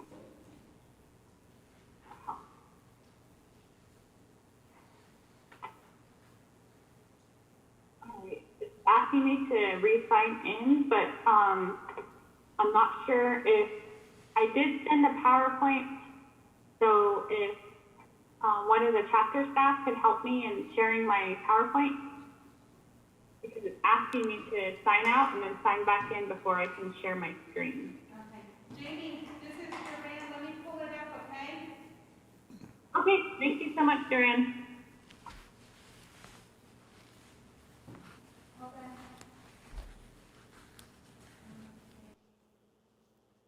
Okay, well, okay, great. Let's see. While she's working on that, I can just introduce myself and talk a little bit about my project. So, good afternoon, everyone.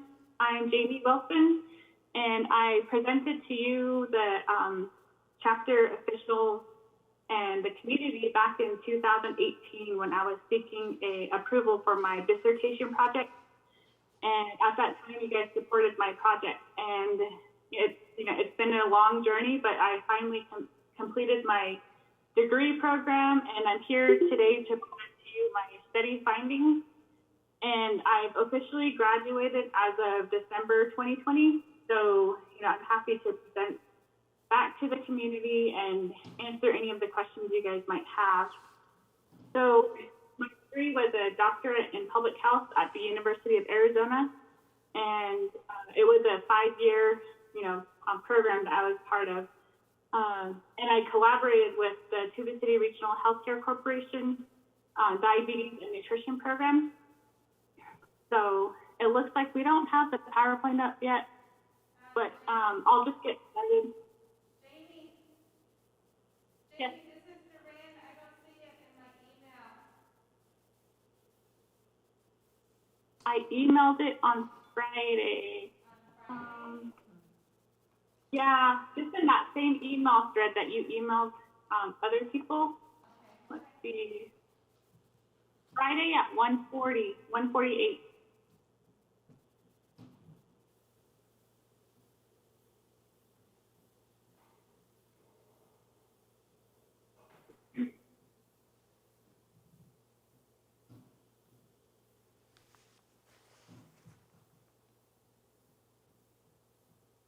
Okay. Just to be respectful of everyone's time, I'll just go ahead and start the presentation, and then hopefully you guys can see the presentation maybe further into the program or into the presentation. So just an overview, kind of a brief timeline and overview of what the project entails. So I'm going to talk a little bit about diabetes on Navajo Nation, specifically our area, our region, all the patients that go to Tuba City Regional Healthcare for their diabetes education. And then I'll talk about the cultural adaptation, that the process that we took to adapt some of the curriculum at the diabetes program in Tuba City. And then, how I consulted with the next cultural experts to gather that information in order to adapt the curriculum. And then how we implemented and evaluated that diabetes project, and then share just a little bit of the results, and then conclude with recommendations that I have for the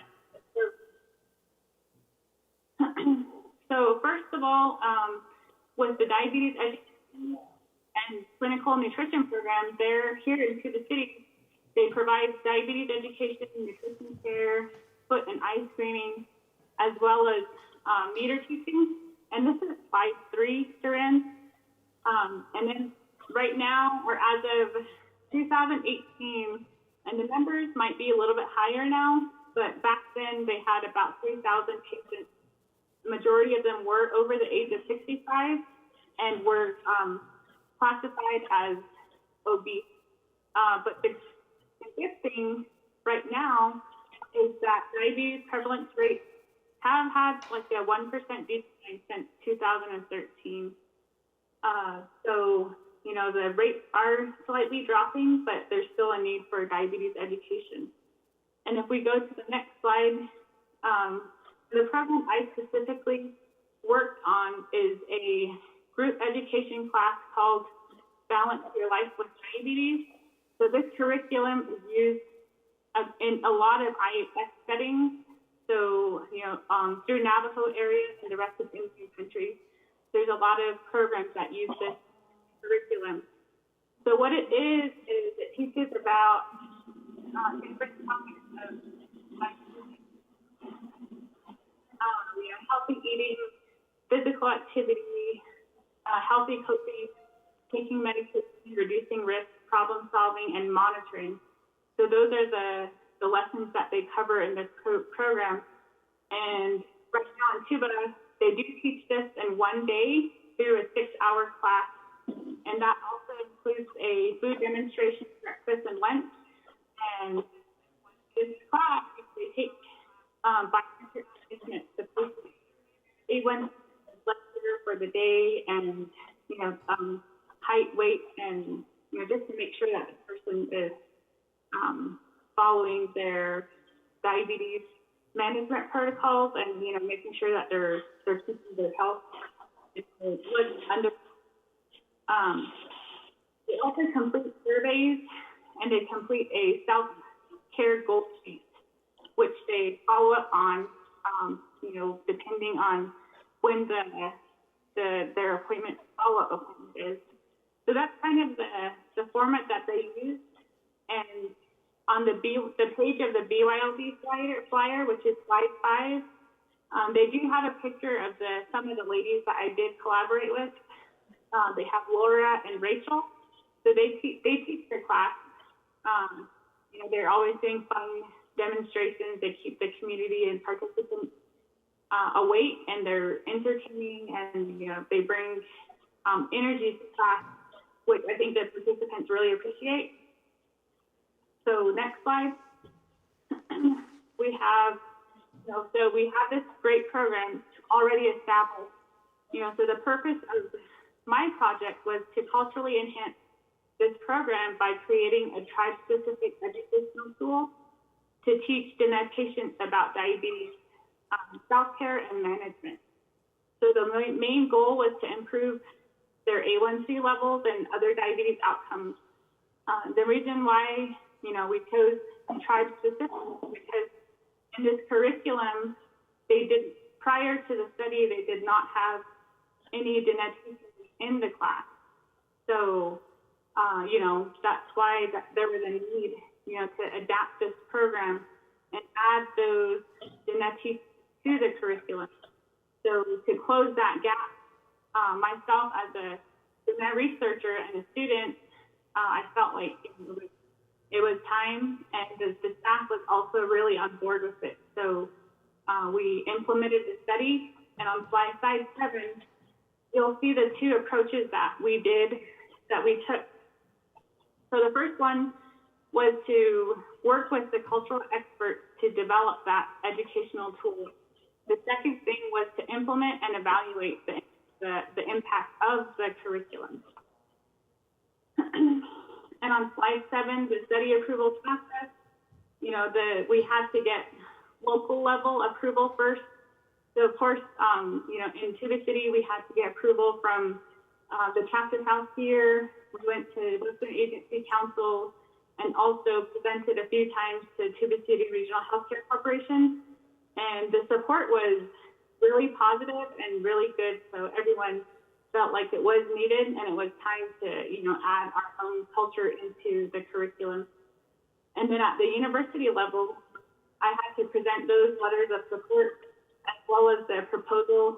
And then after university approval, I went to the Navajo Nation Human Research Review Board with the diabetes director, Ms. Anasia Edelman. She went with me as well, and we were able to get approval for the study. And that's kind of huge to get approval from our own research review board because it is an expensive process. But we gained approval at all 3 levels. And then we finally started the study. We go to slide 9. The first thing we had to do was to identify and collaborate with the cultural experts. So we call them cultural experts because they were a combination of different people. So there were some members from the Nehatahtli Association. So some of the cultural experts were healers. Some of them, 2 of them were former Diné College instructors. So those were the 5 people that we approached. And the reason for approaching the Nehatahtli Association was from the Navajo IRB. We specifically asked and requested that we work with this specific association just to make sure the healers that we were working with were validated through an organization, and we weren't just picking from people that we knew or making sure that they were actually a cultural expert in Diné teaching. So those are our 5 experts. And the next thing we did was we have gathered 3 advisory board members. 2 of them were advisors at their jobs in the Tuba City Regional Healthcare Corporation. The 3rd person was a local person that was really knowledgeable about culture.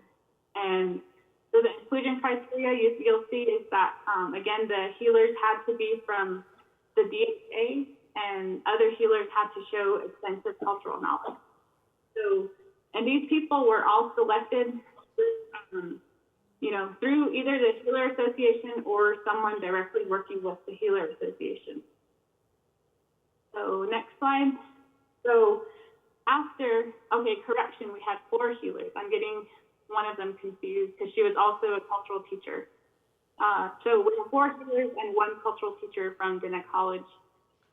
So we were to 5 people. They all consented to the study. And, one thing I make sure I ask them is, only share knowledge that is appropriate to share in a community and educational setting. I didn't want to, offend anybody or share things that weren't supposed to be shared in a community setting. So they understood that, and the interviews were about an hour and a half to 2 hours long, and they were audio recorded. And those audio transcriptions, they were handed back to the healers to make sure that, what they said was transcribed and translated correctly. And then on slide 11, So this was the actual development of the curriculum. So once those transcriptions were ready, I reviewed them and, selected certain things and themes that fell along with the diabetes educational classes that they were teaching. And those themes were approved by the CAB, worksheets were developed, and PowerPoint slides with visuals and audio recordings were added to the class, the BYLD class. And then the next slide, you'll see some themes that came from the interviews. So the HRM model on the left, you'll see the word harmony. So this HRM is called the Hadron Resilience Model, created by Dr. Michelle Conjon, who is also, she now works at Navajo Technical University. She's a DNET researcher. So she worked, her work on the HRM model is really done extensively. So I used and borrowed some of her themes and collaborated with her in figuring out, okay, what questions are we going to ask that make sure that we, are getting the information that we need for the curriculum. So some of those themes were, relationship with food, family, and culture. And one question that we asked is, based on your knowledge in terms of traditional and Navajo wellness, what teachings can you share about traditional food and cooking? So one thing that really arose from the interviews that all 5 of the healers said was Obikinable, we eat just for sustenance and nourishment, and also to prevent wastefulness, you don't overindulge. So that's a Navajo teaching that also connects with healthy eating in terms of portion control and eating, making sure that you're eating with good thoughts and stuff like that. So that's one of the things that arose. Also, one common Navajo teaching I think that we all know is being self-reliant and proactive. So that's also something the healers were trying to, make sure that we are teaching is that self-discipline is needed for good health. And, they shared more extensive knowledge on that. But just for this presentation, those are some of the bullets that I wanted to highlight. So the next slide, we developed specific topic areas. So you'll see, healthy eating, topic 1, healthy eating. So there's the existing, before the study, they used the language, My Native Plate, and traditional food demonstration. But what the supplement, the project and the study brought in was, those specific cultural teachings added to the BYLD. In the form of audio recordings, PowerPoint slides, and worksheets. So, these topic areas, we had specific worksheets, audio recordings, and PowerPoint slides that were added to the existing curriculum. So, and then the staff also received a one-day training. With all the health educators, I was able to go in and present the supplemental tool to them. And, we went back and forth a few times on, making sure that the worksheets were, appropriate for the class in terms of visuals and reading level and, considering the class of 6 hours, we didn't want to make sure, we didn't want to overwhelm the participants. So we made sure that the worksheets were visually appealing and meaningful to the participants. So if you see on the next slide, just one of the examples of what went into the curriculum. So if you go to slide 14, one of the health messages that's embedded into that PowerPoint is be mindful, have self-awareness, respect, and it requires self-discipline. It talks about how positivity keeps the mind from inviting threat into their lives. And then I was explaining that, threat doesn't just mean poverty. It could also mean poverty in terms of health. That was something new to me. So then they go on to say that it shields us from negative things in life. It serves as our protection and having this kind of mindset will guide you to Hajong. And, that's just some of the pieces that we shared throughout the PowerPoint and the worksheet. So it was a really, really fun learning process for me as well. Then on slide 15, you'll see one of the mindful eating models. And this one, it's really visually appealing. The participants really liked it. We went through class starting at the top with Ms. Tarke. In terms of asking them, why do you eat? Are you eating because it's lunchtime? Are you eating just because the food is available? Or are you eating because, you're hungry, which is, we really wanted to understand their bodies and, react to their hunger and fullness cues. So we went through this whole conversation using this model with the participants. And then the next slide, you'll actually see we use the same the net education philosophy model to set their goals, starting with stating their goals and then developing a plan on how to achieve that goal. So that was another activity. And then on slide 17, we have a picture of some of the diabetes program staff. You see Anastasia in the middle, Laura right behind her, and then Rachel is also back there. So those are the main three individuals that I worked with in creating this curriculum. So you'll see also each lesson, we went over, I went over with the staff what the wellness philosophy is, because as you can see, we have a mix of some Navajos, some other natives, and then non-natives.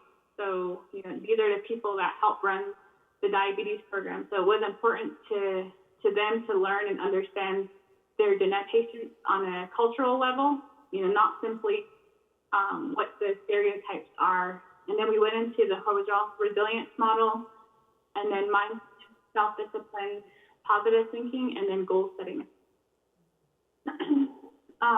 And then slide 18, we implemented this curriculum from May 2019 to January 2020 in a total of 10 classes before the pandemic hit. So our participants were recruited, they had to have diabetes, they had to be over the age of 18. So we recruited a total of 34 participants. And roughly, a lot of them were female, 82% were female. And then on slide 21, just to quickly kind of go over some of the results. In our group, about 89, almost 90% of our participants did say that they appreciated that the cultural values were presented in class. So that was pretty good. Slide 22, the Diné Health Survey results, across the board, they felt like the curriculum helped them understand diabetes, that the curriculum was useful, and it motivated them to make changes in their health, and that, the class offered meaningful cultural teaching, and they would, 97% said that they would recommend this class to others. So that's the slide 22. On slide 23, this one, it has the word A1C in there. And A1C is your average blood sugar level for the past, blood glucose level for the past 3 months. So, the average A1C before the class was 9.19, and at follow-up it was 8.09.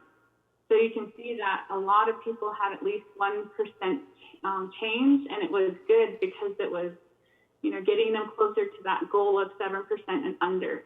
So the ranges, our highest A1C was 13.4 and 14.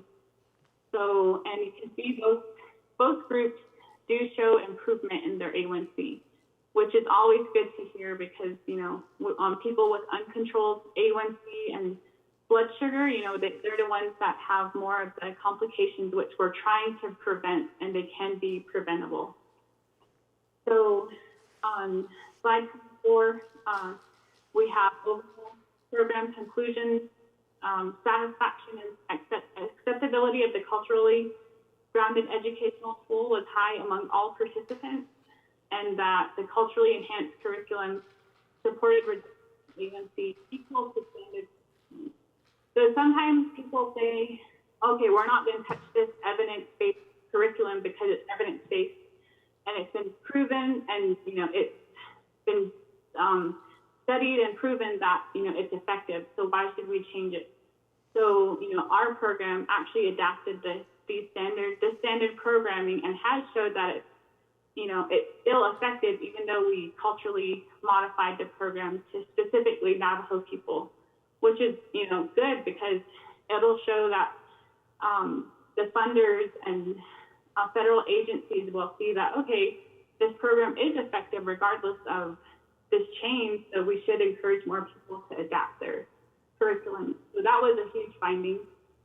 On the recommendation slide, we should be encouraging tribal health programs to culturally adapt their own materials. And a lot of the times it is happening in the community, we see it, but at the program level, in terms of curriculums, we should be encouraging staff to culturally adapt their program and then looking for resources and ways to help them modify those curriculums is good. Under research, even documenting the cultural adaptation, because like I said, programs are doing it, but they're not documenting it. And just documentation in terms of how did they adapt their curriculum, that's useful to other programs that might be trying to figure out, okay, how do we adapt? We know that needs to happen, how do we do it? So hopefully findings from this study, will show people how we did the cultural adaptation. Maybe they can take some of the methods that we used. Policy-wise, we should be allowing and supporting policies that allow tribal programs to culturally adapt evidence-based interventions by providing trainings led by American Indians. Also, we should be trying to figure out how to increase the number of American Indian dietitians in our area. So, if we have, scholarship opportunities at the local level, if you see someone going after a nutrition or dietetics certificate or asking for summer funding, take that into consideration, because right now there's a really small number of American Indian dietitians, and we need those people, to teach our own people and, really make a difference at the local level. And then I have a acknowledgement slide. So I have my study participants, cultural experts, people from the university, and then huge thanks to the Tuba City Regional Healthcare Corporation and the diabetes program staff, because this project wouldn't have been possible without those ladies, and from the support from the community level and the corporation level. And then funding acknowledgement.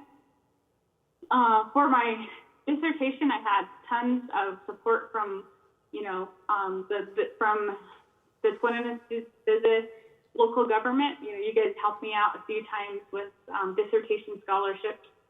So thank you for that, and I guess that concludes my presentation. If you guys have any questions for me, I'm available. Okay, thank you, Ms. Wilson. Council, do we have any questions for Jamie? Go ahead, Esther. Good afternoon, Jamie. This is Esther. Thank you for your presentation, and thank you for all the information that you've given us. And just like to congratulate you. You did mention before you started your presentation that you are a graduate of class of 2020, and congratulations. And I guess next time we're going to acknowledge you as Dr. Wilson. And if you could, Dr. Wilson, go ahead and email your presentation to Duran. Thank you. Thank you, Esther. Okay, we have Myra here. Good afternoon, Jamie Wilson. This is Myra Begay again, Councilwoman Nadani, Vice President. I just want to say thank you for all of your hard work. I know it's must have taken hours and a lot of your time, from your family. I just want to thank you and congratulate you again, and acknowledging, all the people that have helped you move along with this project. That's always important, to take yourself to the next level. And I just want to thank you and commend you again at this time from our Tonanesta, the local government. Thank you.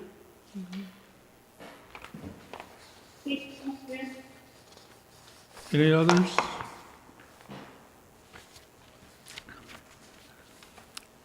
Thank you, Dr. Wilson. This is Gerald Keatso. I'm really glad that we were able to assist you on this, and you coming back and showing us what you have put together and presenting everything that has consumed your time to get to this point. And we're very grateful that you came back and shared this with us. It's very interesting. I'm sitting here enjoying my donuts, and you showing us this. I feel very guilty, but I just want to say, thank you for everything that you have done. That is really, really interesting. So I might second guess myself with the donuts next time. But yeah. Thank you. I'll go on it. Oh, here you go. We'll go on down to item 4 under presentation, COVID-19 pandemic update. Ms. Adaman, Public Health Director, are you with us? Yes, I am. Can you hear me? Yes, loud and clear. Excellent. And I see Duran already has my slides up, so we are ready to go. So my name is Annie Edelman, and pretty fitting that I am following Dr. Wilson. We worked together on that project, and so pleased that she joined us and added that dissertation project to our curriculum for diabetes education. In the meantime, I have moved on to a new position with Tuba City Regional. I am the Public Health Director, and I'm part of our EPI response team. So today I'm going to talk a little bit about the current status of the COVID-19 pandemic in the Tuba City service area, and a little bit about our vaccination efforts. So you can see on the screen there that this is our EPI curve.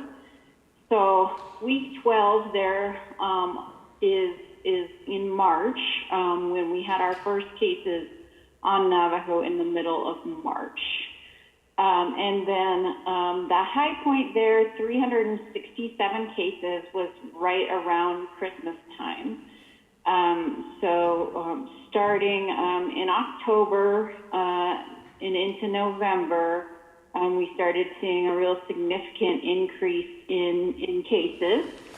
And that topped out right around Christmas time with about 370 cases in a single week. And we were running about 25% positivity, which means that of everyone that got tested at any of our locations, 25% of those tests came back positive. And so what you're seeing there, though, is since right after New Year's, or maybe even the middle of January, we've seen a very fast decline in the number of cases, to where not this past week, but the week prior, we ended with a total of 25 positives for the week. So that drop-off since around New Year's has been very steep. So it's a great thing to see. We don't know how long it will last, if this is the end, and we'll talk more about that. Next slide. So here is Our incidence rate per 100,000, so average daily cases over the last 14 days per 100,000 people. And so the Navajo Nation gating criteria says that when we move under 25 cases per 100,000 over 14 days, that is phase 1 reopening criteria. There are several other things that are part of phase 1 reopening criteria, but it does look like we are right around the 15 average daily cases per 100,000 over 14 days for Tuba City service area. And that seems to be maintaining itself, if not declining further. Next slide. So you probably have heard on the news that there has been a pretty significant decline across the United States since after New Year's. The decline on the Navajo Nation and particularly on the Tuba City service area has been more drastic than just about anywhere else in the country. So this graph shows case rate per 100,000 over the last 7 days by state or territory. Tuba City has a lower case rate per 100,000 over the last 7 days than all except 4 other states or territories. This was as of a week ago today. So Oregon, Missouri, Puerto Rico, and Hawaii are the only states that have lower case rates right now. And you can see our neighboring states, Utah up in the top half, Arizona kind of right in the middle, and New Mexico just a little bit further, lower case rate than Arizona. Next slide. So as I said, as recently as early January, we were over 25% positivity. We were doing a lot of tests, and 1 in 4 of them would come back positive.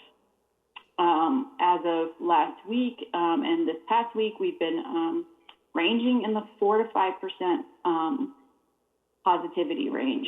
So of all the tests that we're doing, and we're still doing between 400 and 500 tests every week between main campus, Sacred Peaks, and Lachey. The majority of those being at Tuba City main campus. 4 to 5% of those are coming back positive. So this is very, very good news.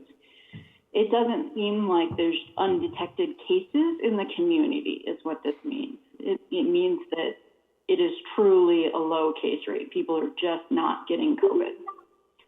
Our border towns are definitely warmer. So testing in Lachey and Sacred Peaks is coming back with more positives than just about anywhere else in our service area.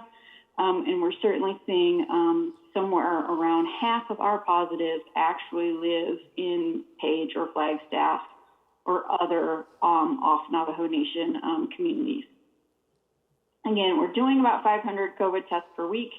We want to maintain that. The only way we can identify if our case rate increases is if we're testing. So we do still want people who have any suspected exposure, had gathered recently, have any illness or allergy-like symptoms, they should still get tested. In our emergency room, we'll do testing 24 hours a day, 7 days a week for anyone who has symptoms. Our triage tent is currently still open Monday through Friday, 7:30 a.m. to 4:30 p.m. Testing in Lachey is happening Monday through Friday, 9 to 12 and 1 to 2:30. And at Sacred Peaks, 10 to 12 and 1 to 3, again, Monday through Friday. And the Navajo Nation, as well as Tuba City Regional, is going to continue monitoring our trends for a few more weeks before we more formally move into any reopening decisions. Next slide. So what we know and what we don't know. As has been the case for the last year, there are always so many things we don't know.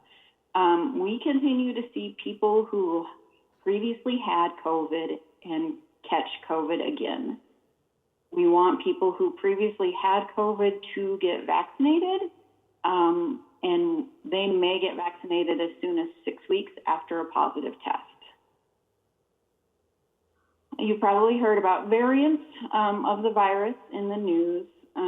We believe that the UK variant is on the Navajo Nation, but we don't have confirmation of that. It is in all of the Four Corners states. It has been detected. Based on lab data, the 3 vaccines we have available seem to be effective against these variants. We don't really have real world data yet. We don't know what happens in the real world, whether people who have been fully vaccinated are protected against all of the variants equally. We still need more data. We don't know if there will be additional boosters needed with the vaccines. Will people need to get, like a flu shot, an annual booster? Will people need to get like a tetanus shot, an every 10 years booster? We don't know.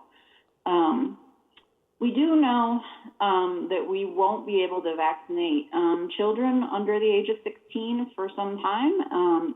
They're very careful about testing in children before they approve it for use in children.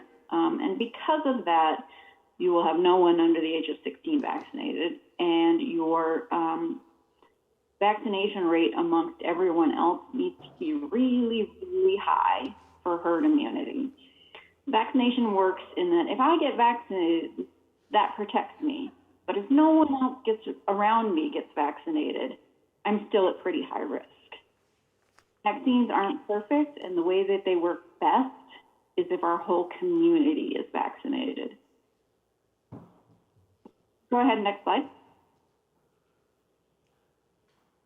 So our service area right now, we have crossed the 10,000 mark. 10,000 people have been vaccinated with at least 1 dose of Pfizer or Moderna. Received this past week a very limited supply of the Johnson & Johnson single-dose vaccine. We have a plan for deploying that. It's going to be a little bit different than how we've been deploying our Pfizer and Moderna vaccines. So we are starting a wait list for those who, for whatever reason, would really prefer to get Johnson & Johnson over Pfizer or Moderna. They can call 283-1505 to be added to the wait list. Reminder to everyone that the vaccine is not fully effective until about 2 weeks after the second dose.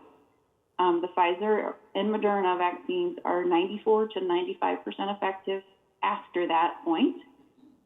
Even those that are vaccinated should continue to wear a mask and physically distance. Anyone who has symptoms or exposures, even if they are vaccinated, should get tested. And I think Duran mentioned we do continue to see community members gathering, and regardless of whether they're vaccinated or not, this is not yet the time to be gathering. We hope if 90% of our community gets vaccinated, that we can go back to a little bit of normal, but we're not there yet. Next slide. So the good news, if you're counting people who live in our service area, including Flagstaff, Page, Grand Canyon, and have been to Tuba City Regional or Sacred Peaks or Litchi at least twice since January 2017, that 39% of everybody 16 and over is vaccinated, has gotten at least 1 dose. 55 and older, 63% have gotten at least 1 dose. If you're looking at Tuba City chapter, which has the highest vaccination rate of any of our chapters and much higher than Flagstaff or Page, we're at 51% of everyone over 16 has gotten at least 1 dose. And if you're looking at 65 and older, 71% have gotten at least 1 dose. We have come so far, so fast, much, much better than we expected. And we have much, much better vaccines than we expected to have at this point. If you would have asked me in October, September, if we were going to have a vaccine like this and have 51% of the Tuba City community vaccinated with a vaccine that's 94 to 95% effective, we would never have believed it.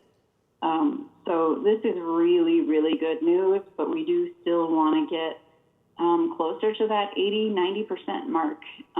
So we will keep working on getting people in. Next slide. So how to get vaccinated. So our clinic appointments right now are very convenient. Any day we're not doing a Blitz event, we have clinic open. You can make an appointment by calling 283-1505. That's direct to our vaccine scheduling staff. We are currently open to IHS beneficiaries who are at least 16 or older. Walk-in at Figure Peaks. Again, for IHS beneficiaries that are 18 or older, because they have Moderna there. And they, Monday through Friday, 8 a.m. to 11:30. They will take the first 30 walk-ins. And then we continue to have vaccine blitz events. And again, anyone who has a chart, a medical record with Tuba City Regional can get vaccinated. We will, at this time, create new medical records for any IHS beneficiary. And we will also create medical records for non-beneficiaries who live or work on the Navajo Nation portion of the service area. So our teachers, healthcare workers, and other folks that live or work here on the Navajo Nation portion of the service area. Next slide.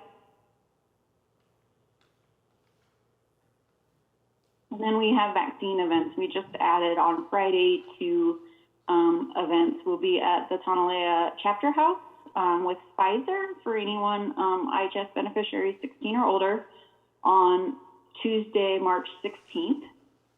On Wednesday, March 17th, we'll be at the Monkopi Legacy Inn with Pfizer, again, for 16 and older. And then we have we're very busy with some upcoming second dose events at the high school, in Kaibito, Lichee, Cameron, Sacred Peaks. So getting people those second doses on time is very important. So, you know, we can do 200 vaccines an hour at most of these events. So this is an efficient way of getting them out there, especially right now. We have FEMA staff deployed to us, both as vaccinators and as support staff. So that's been really helpful to get those vaccines into arms. Go ahead, next slide. And that is it. Any questions for me? Questions? Okay, we have one. Myra, go ahead. Actually, I have a couple. Good afternoon. And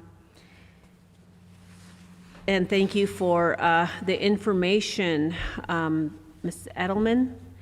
Myra Begay here, Chapter Vice President. I see all of the data, and that's all very good news. So the only thing, well, I'm glad, you know, the way that this whole vaccine rollout went, it's definitely a positive for our Western agency. And I'm glad to hear of the 51% of our community that have already been vaccinated. And I appreciate all your efforts, your staff and FEMA, everyone involved. I just wanted to find out, I know you mentioned, is there any data of all the persons that are registered with our service unit, all the people that have taken the vaccine and all of the ones that have not taken the vaccine? Maybe to contact them to see if they would like to become vaccinated. You know what I mean? Like, you have all of the ones that have been vaccinated and the ones that have not. Would you be able to tell from your from the service unit records, see who hasn't been vaccinated and maybe reaching out to them to become vaccinated? Yeah, that is a great question. So we have a data contractor assisting with pulling that information out of our electronic health record. And we have this excellent app that lists everyone who's gotten 0 doses and their phone number. Oh, wow. And as of about a week ago, we've been working through everyone who is 50 or older and calling them to get them scheduled. Wow. So yes. Great. Thank you. And we have blitz events in different communities. In the days prior to that, we are cold calling those folks, and we've asked our data contractor to get us a list of people 16 to 50, so we can start calling them once we get through the list of those 50 and older. Wow. Well, thank you so much. Wow, that's great news. And are you using any other sources of not just the regional healthcare website, but other websites? I know Gray Hills, the schools, the chapter. Have you reached out to see if you could put your vaccine blitz on their websites to reach out to more people? So yeah, we have utilized Coconino County, we have utilized NAU, we have utilized Mike Six Killer frequently, of course, and the Tuba City High School.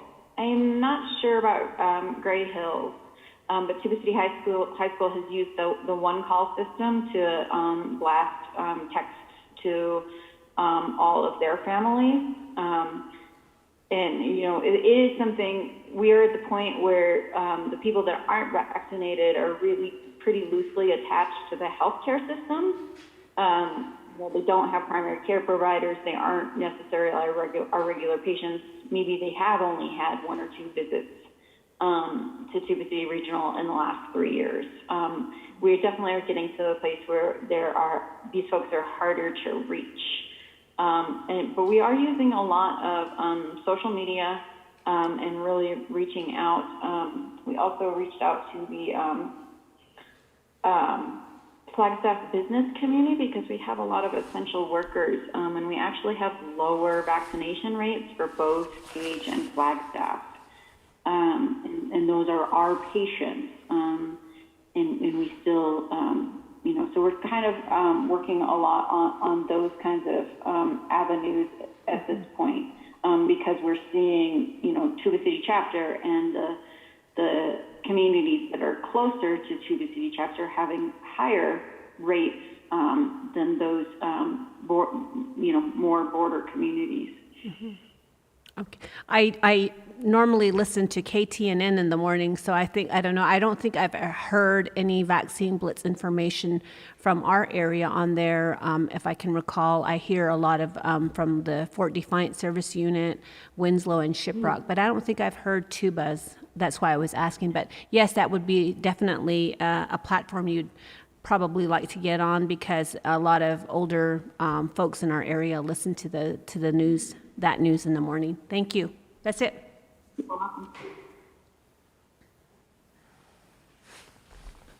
Any other?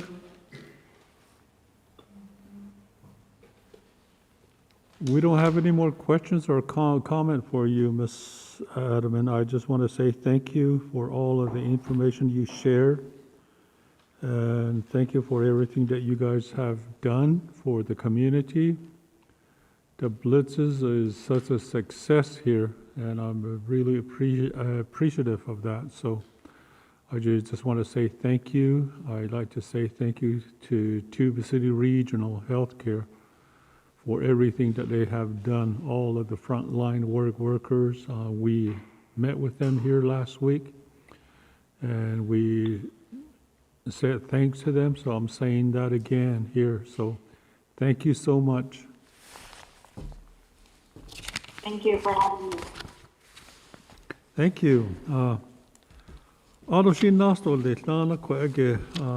These were presentations, so we really don't have to have a motion on this one. So thank you for all of those that came and presented here at our chapter meeting. So Nostole, down to item F on our agenda, old business. We have a legislation here that we're going to read into the record.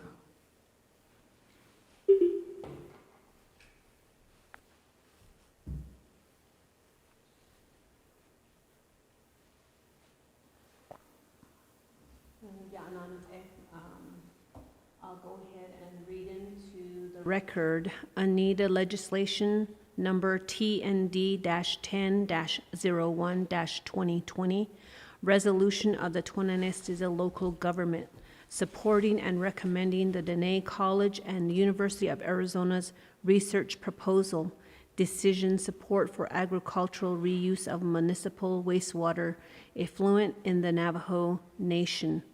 Whereas Tonanestiza Council of Natani, pursuant to resolution number TCDC number TCDC-18-04, is a certified and recognized chapter of the Navajo Nation Council, vested in the authority and responsibility to provide and address the local planning within its community.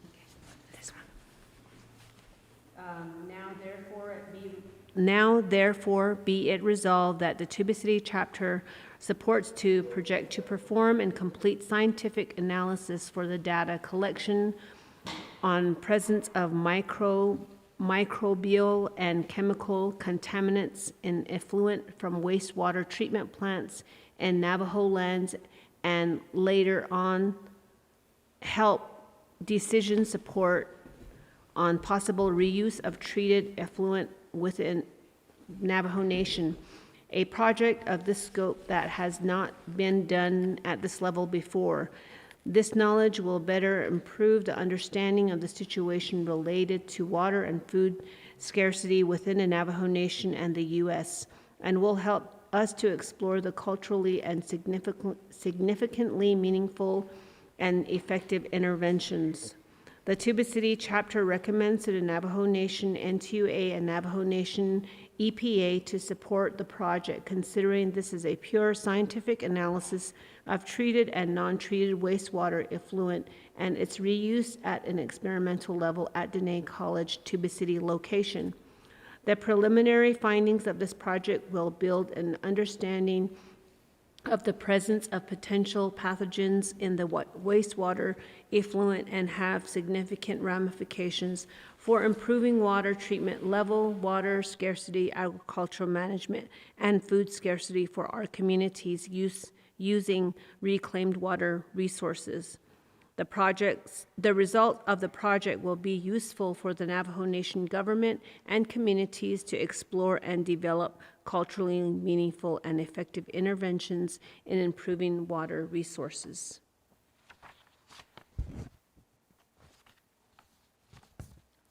Thank you, Myra. Do we have Dr. Hakeem on?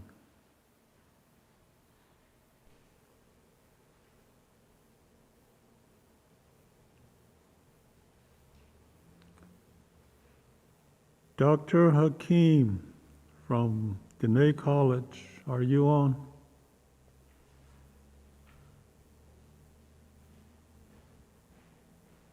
Dr. Hakeem going once? Twice?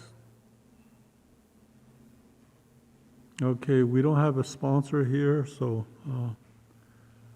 we'll just set that aside and we'll go on. Did we get back to her on this? We did. Okay. So we need to motion to table. no. No? Mm. No show. It's a no show,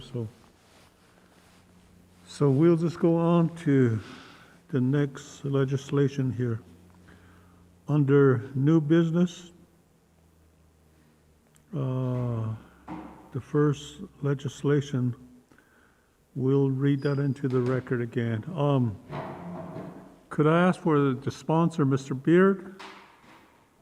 Are you on? Yes, I'm here. Okay, I'm just checking here. All right, we're going to read this next one into the record here. anat e. Kodo e ya the Anita legislation number TND 0301 2021. I will read this into the record. Tuananest is a local government.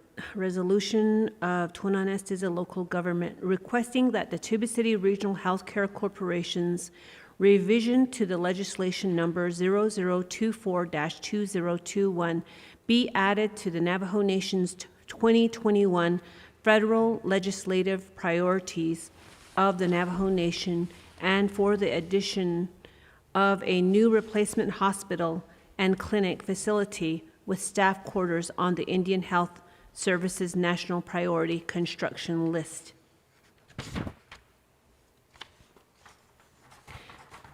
Now therefore be it resolved that the Tuananest as a local government fully and strongly supports the needs and initiatives for the Tuba City Regional Healthcare Corporation's revision to legislation number 0024-2021 be added to the Navajo Nation's 2021 federal legislative priorities, and strongly recommend for the addition of a new replacement Tuba City Regional Healthcare Corporation hospital and facility with staff quarters on the Indian Health Service National Priority Construction List.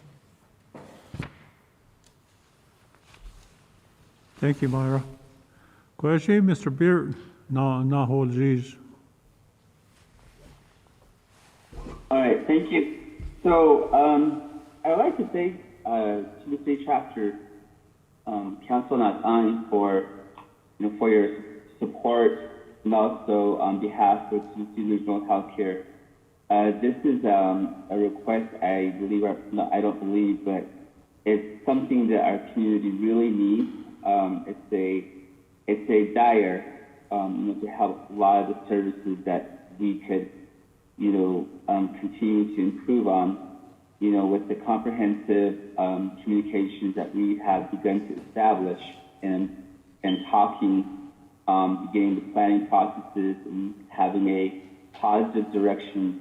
With this resolution, it's going to set a lot of foundations and most certainly enhance a lot of our health services for our patients, bringing it back to the city to, really have those support for our patients who travel distances, who live far from the city and make travel. And I think making this a central health services for all of Western Agency, it can bring a lot of economic development opportunities.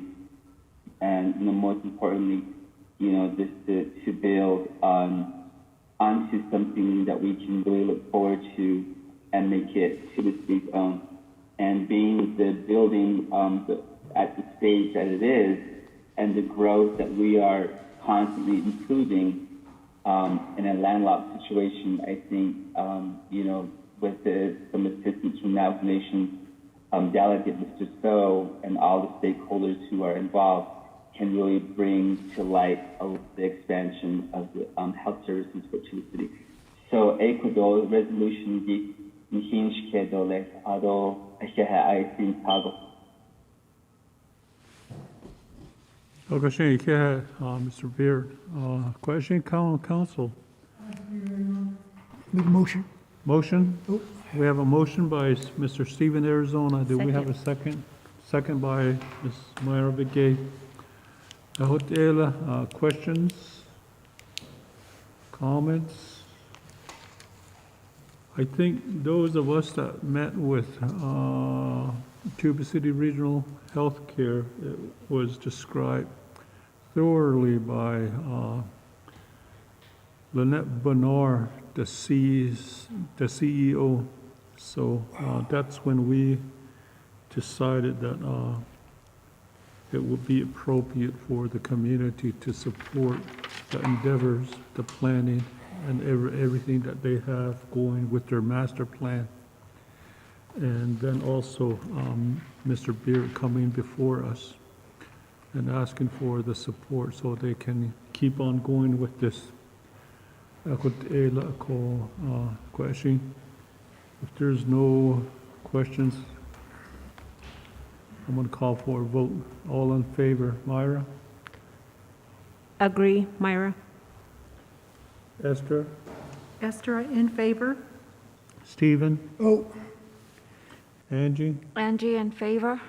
Okay, we have 4 in favor, opposed 0, and 1 not voting. The motion carries. Mr. Beard? Oh, I should have Chicago. Oh, thank you.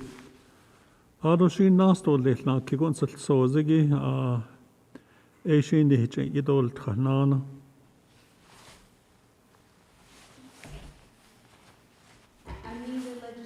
Number TND-03-02-2021. Anita legislation of the Tonanestiza local government requesting the Navajo Nation Controller and Gaming Revenue Distribution Team to approve the gaming revenue budget of $1,887.41 to be utilized for chapter utilities. We hear the Tonanestiza Council, now therefore be it resolved that the Tonanestiza Council of Natani hereby approves the request to the Navajo Nation Controller and Gaming Revenue Distribution Team to approve the gaming revenue budget of $1,887.41 to be utilized for chapter utilities.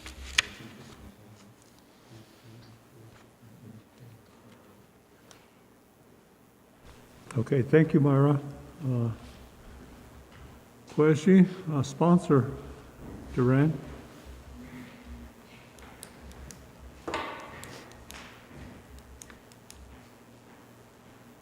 Good afternoon, Council. I'm going to stand closer to the telephone, so for those of you that are on the line, you'll be able to hear me.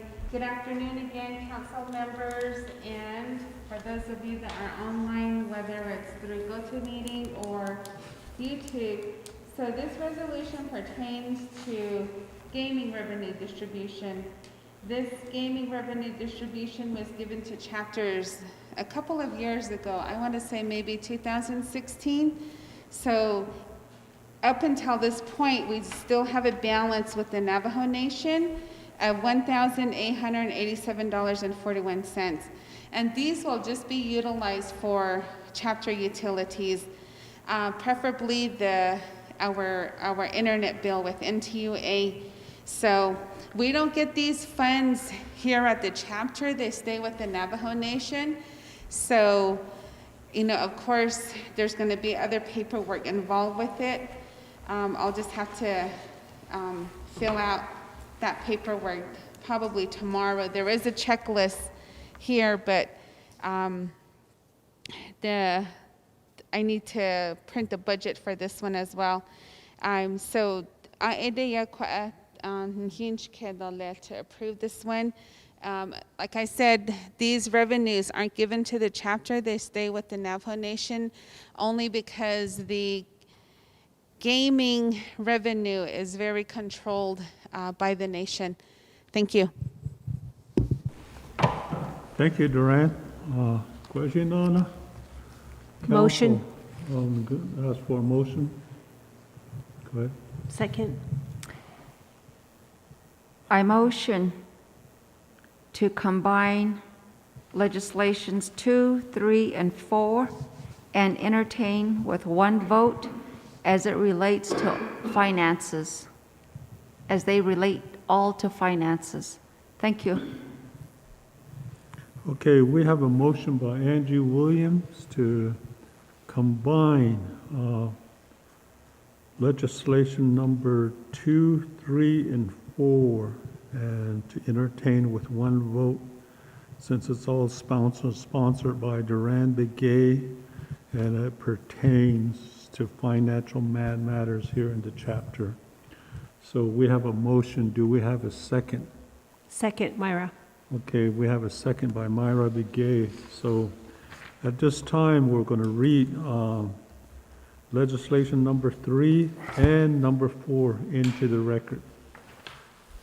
Yeah, Anita legislation TND 0303-2021, resolution of the Tonanestiza local government, supporting resolution to fund Tonanestiza local government in the amount of $127,582.40 from the Sihasin Trust Fund for Tonanestiza local government's heavy equipment and equipment purchases.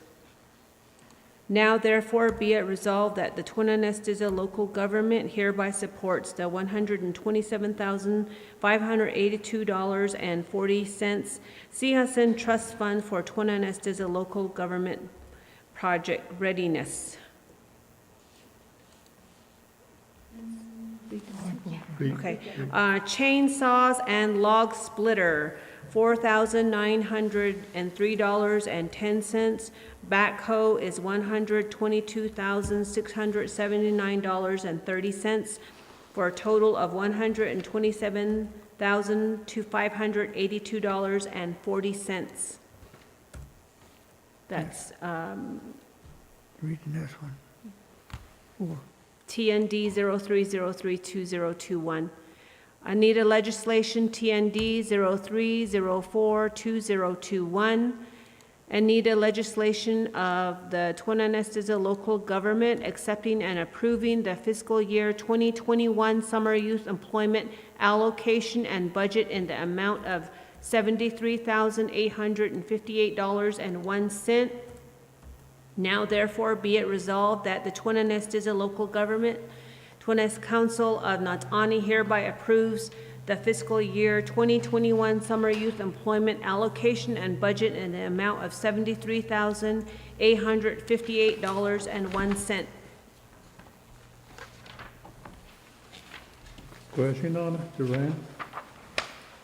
Thank you, Myra. Okay, good afternoon again, Council, for those of you listening. So the next resolution is the one that pertains to the heavy equipment and equipment purchases for $127,582.40. So this is coming directly from the council utilizing Sihasin funds. So, and it's stemming from legislation from the legislative branch 0309-20, and this was approved. I'm looking at the legislation.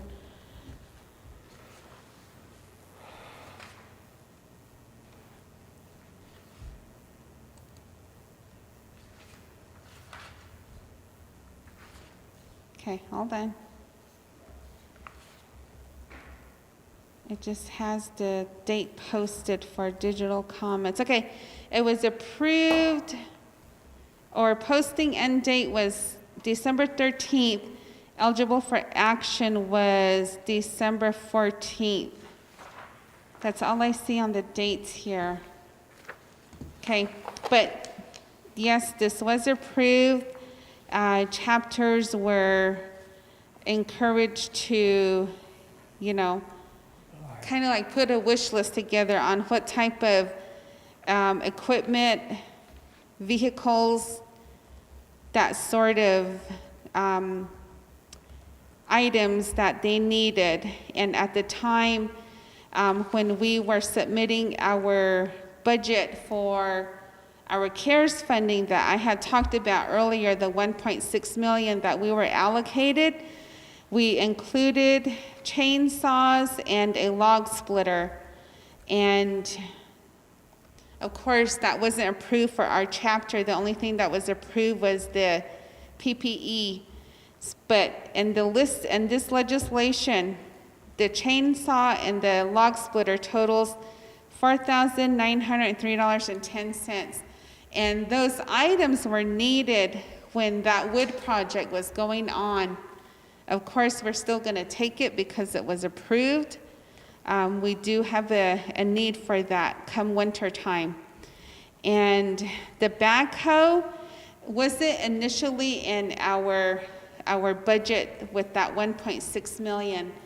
So when other chapters were putting their wish list together, we were contacted by our delegate. And that's the quotes for backhoe hit that no, so that's what we had submitted. So if you do get on the internet and go under the legislative's website, you'll find this legislation in there, and you'll see a list of all the chapters and what items and the amounts that they were approved for. So I only have the printout for us. Of course, it shows our amounts in there, but I'll just give several examples.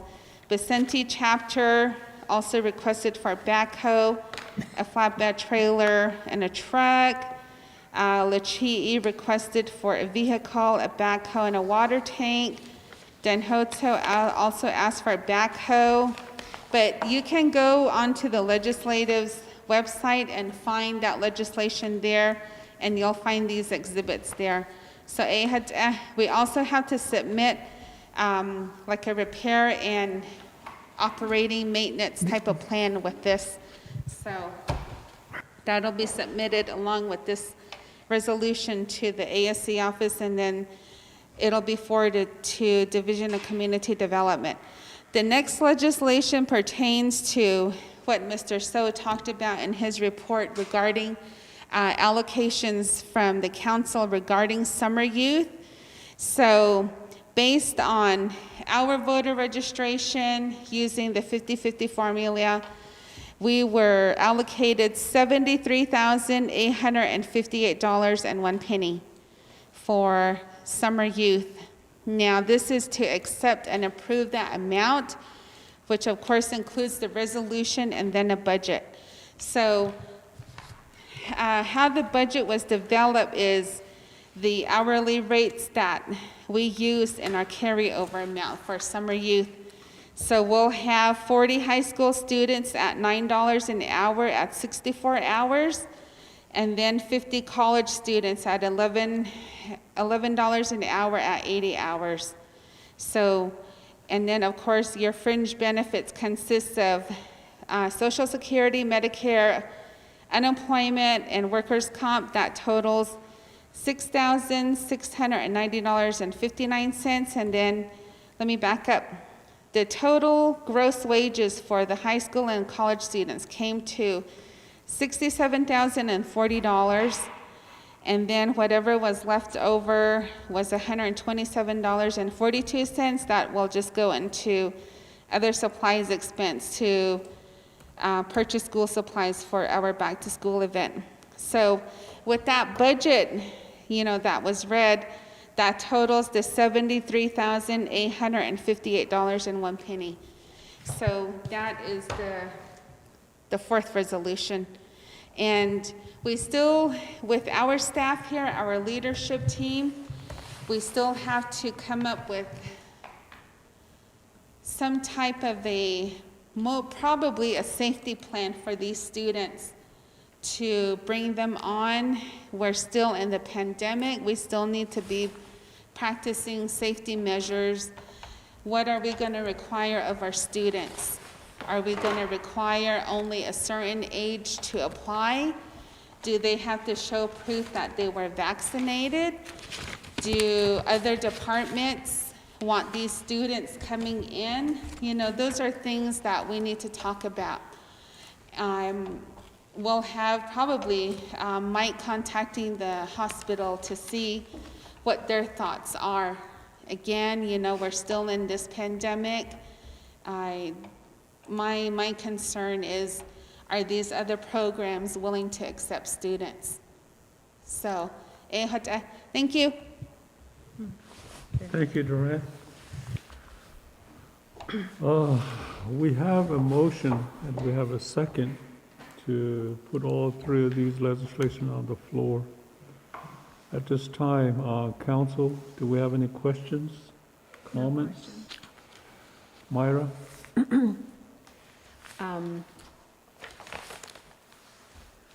Yeah, the legislation, the one for the summer youth employment. At the beginning of our meeting, we talked about getting out there to register and vote. This is really important, and I think President Kitso had mentioned in the beginning, you know, our registered voters with our Tuba area is very low. And I know every summer, you know, our kids are out there before the pandemic. You know, they were out there looking for jobs, you know, giving them something to do. So the more registered voters we have in our area, the more funds that will be allocated to us, which means more of our kids will be able to get a job or even to work longer. And I just really encourage our community, 18 and older, if you're not registered to vote, please register to vote. There's an Navajo Elections website that you can go to and register with your local chapters. Yeah, thank you very much. Thank you, Mara. Anybody else? Just a comment. Based on data, if I recall correctly, the Navajo Nation allocated $4 million for our summer youth employment. And this $4 million was all distributed by what they call 50-50. So, we are in a pandemic right now. There's a lot of thought that goes into this, but we need to utilize this money because our kids, our grandkids didn't get a chance to work last summer. And they didn't get a chance to at least pursue and get money for their schools. So this time around, they are encouraging and actually giving this money to the chapters to get the kids to at least earn some of these for their school and whatever else is going to be involved with their education. So yes, it is. At this time, there's things that we need to put together and make it safe for our kids. For you parents that are out there, that your kids are going to be working here, we want to try to make it as safe as possible. We want to work with every department, every entities where these kids are going to work and try to make it as safe as possible. So to ease your mind, we really don't want to just put the kids out there and put them in an unsafe environment. That is not what we want. So what we have been stressing from here, from the chapter, that everything that we do each and every day, that we do it safely. And we have the same thought and mind for our kids. If there's concerns that you guys have, please reach out to the chapter here, and we can work with you guys. I just want to add that on to it. So, Duran, thank you for presenting this. Council, I'm going to call for a vote. Myra? In favor? Esther? Esther's in favor. Angie?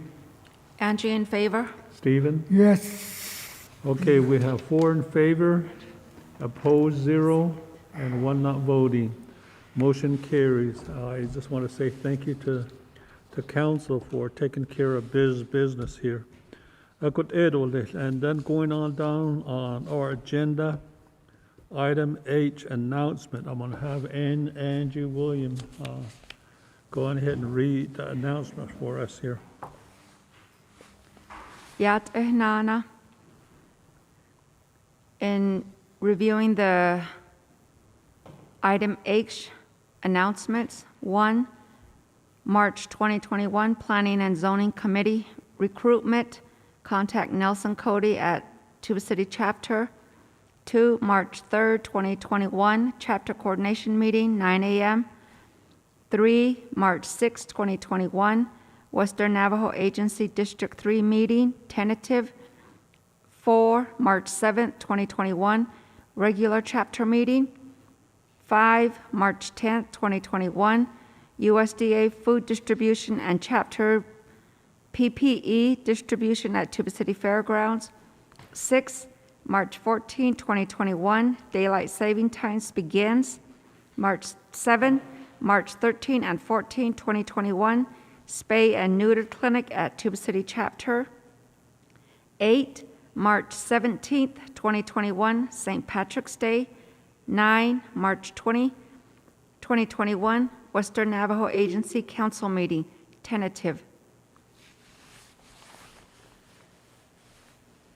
Thank you, Angie. Good she de yatida khanen hichen kui liado le tida. Auto item I, next meeting, our next coordination meeting, planning meeting, it's going to be March 31st, 2021 at 9 a.m. Auto the regular chapter meeting, April 7th, 2021. 9 a.m. Ishan Chaban Swakis, that's going to be daylight savings time. Isha time is going to be changing here on the 14th. So, adjournment by whole G's do let Ako atsa kwege sodazan arts in the bed yakana ats do de yap nach lo de yanda il tele ako kwa khayla bchesh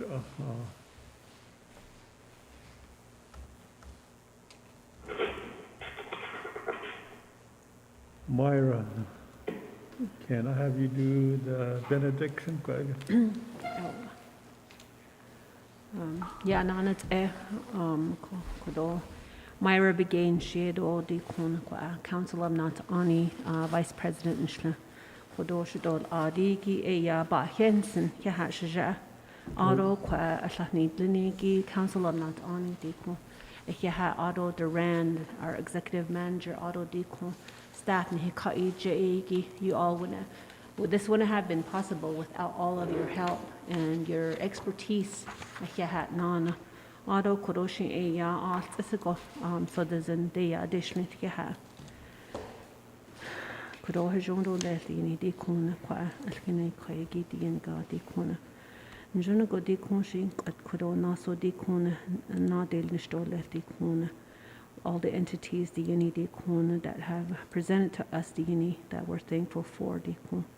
Njuna go she Naso Decona, but nano selto lenso da di na di yeni di ko aro ko alkene kai di ko Council of Not Anil to di ko so the zenigi be banashni do let di jimbi di in ka di ko njuna go keep us safe di yeni di ko our community, our nation, our Navajo people di yeni di ko njuna go shi e ya di ko njuna go bi khadi kato di njuna go di e ya di honaso di ko nane kato lenso dishin di yeni ka di ko keep us safe, protect us, take care of us as we journey, as we walk out the store again. God bless us with good thoughts and good feelings. All of our participants, all of our community members, nana do let so additionally in God do let so yan so additionally Hajun Hasli do let Hajun Hasli amen. Yeah. Njona se Ahot asin ga ilya do let shiden da no llenigi de atin den khilkhon no llonigi nikis no tsagi Hen gedien mi do le noltro shik shiden no llenigi Ado nana kwa Council of Not Ani kwege de yasla nitlo Stephen, Myra, Esther, and Angie. Ado Duran kwege no khaolia Ado latan staff no llenigi Michael, thank you for helping us out again. Chantel, I know you probably going to request for some overtime here. Although Nelson, thank you for being here with us and helping us out over on the technical side. I didn't mean to make you choke, but thank you. Akut isha, akut elshi iliado lehtonana. Just the last word. Please take care of yourself. Stay safe. Keep your mask on. Social distance yourself. Wash your hands. Everything that we've been asking of you to keep on doing.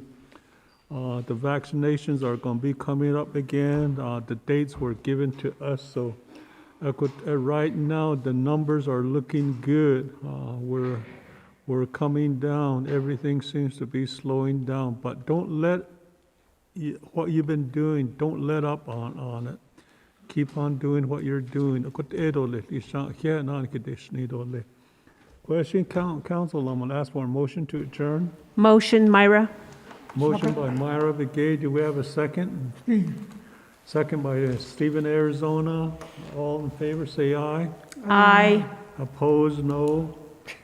Ayes have it. Meeting is adjourned. It is now 1:55. Ako edo. Kaya ho. No.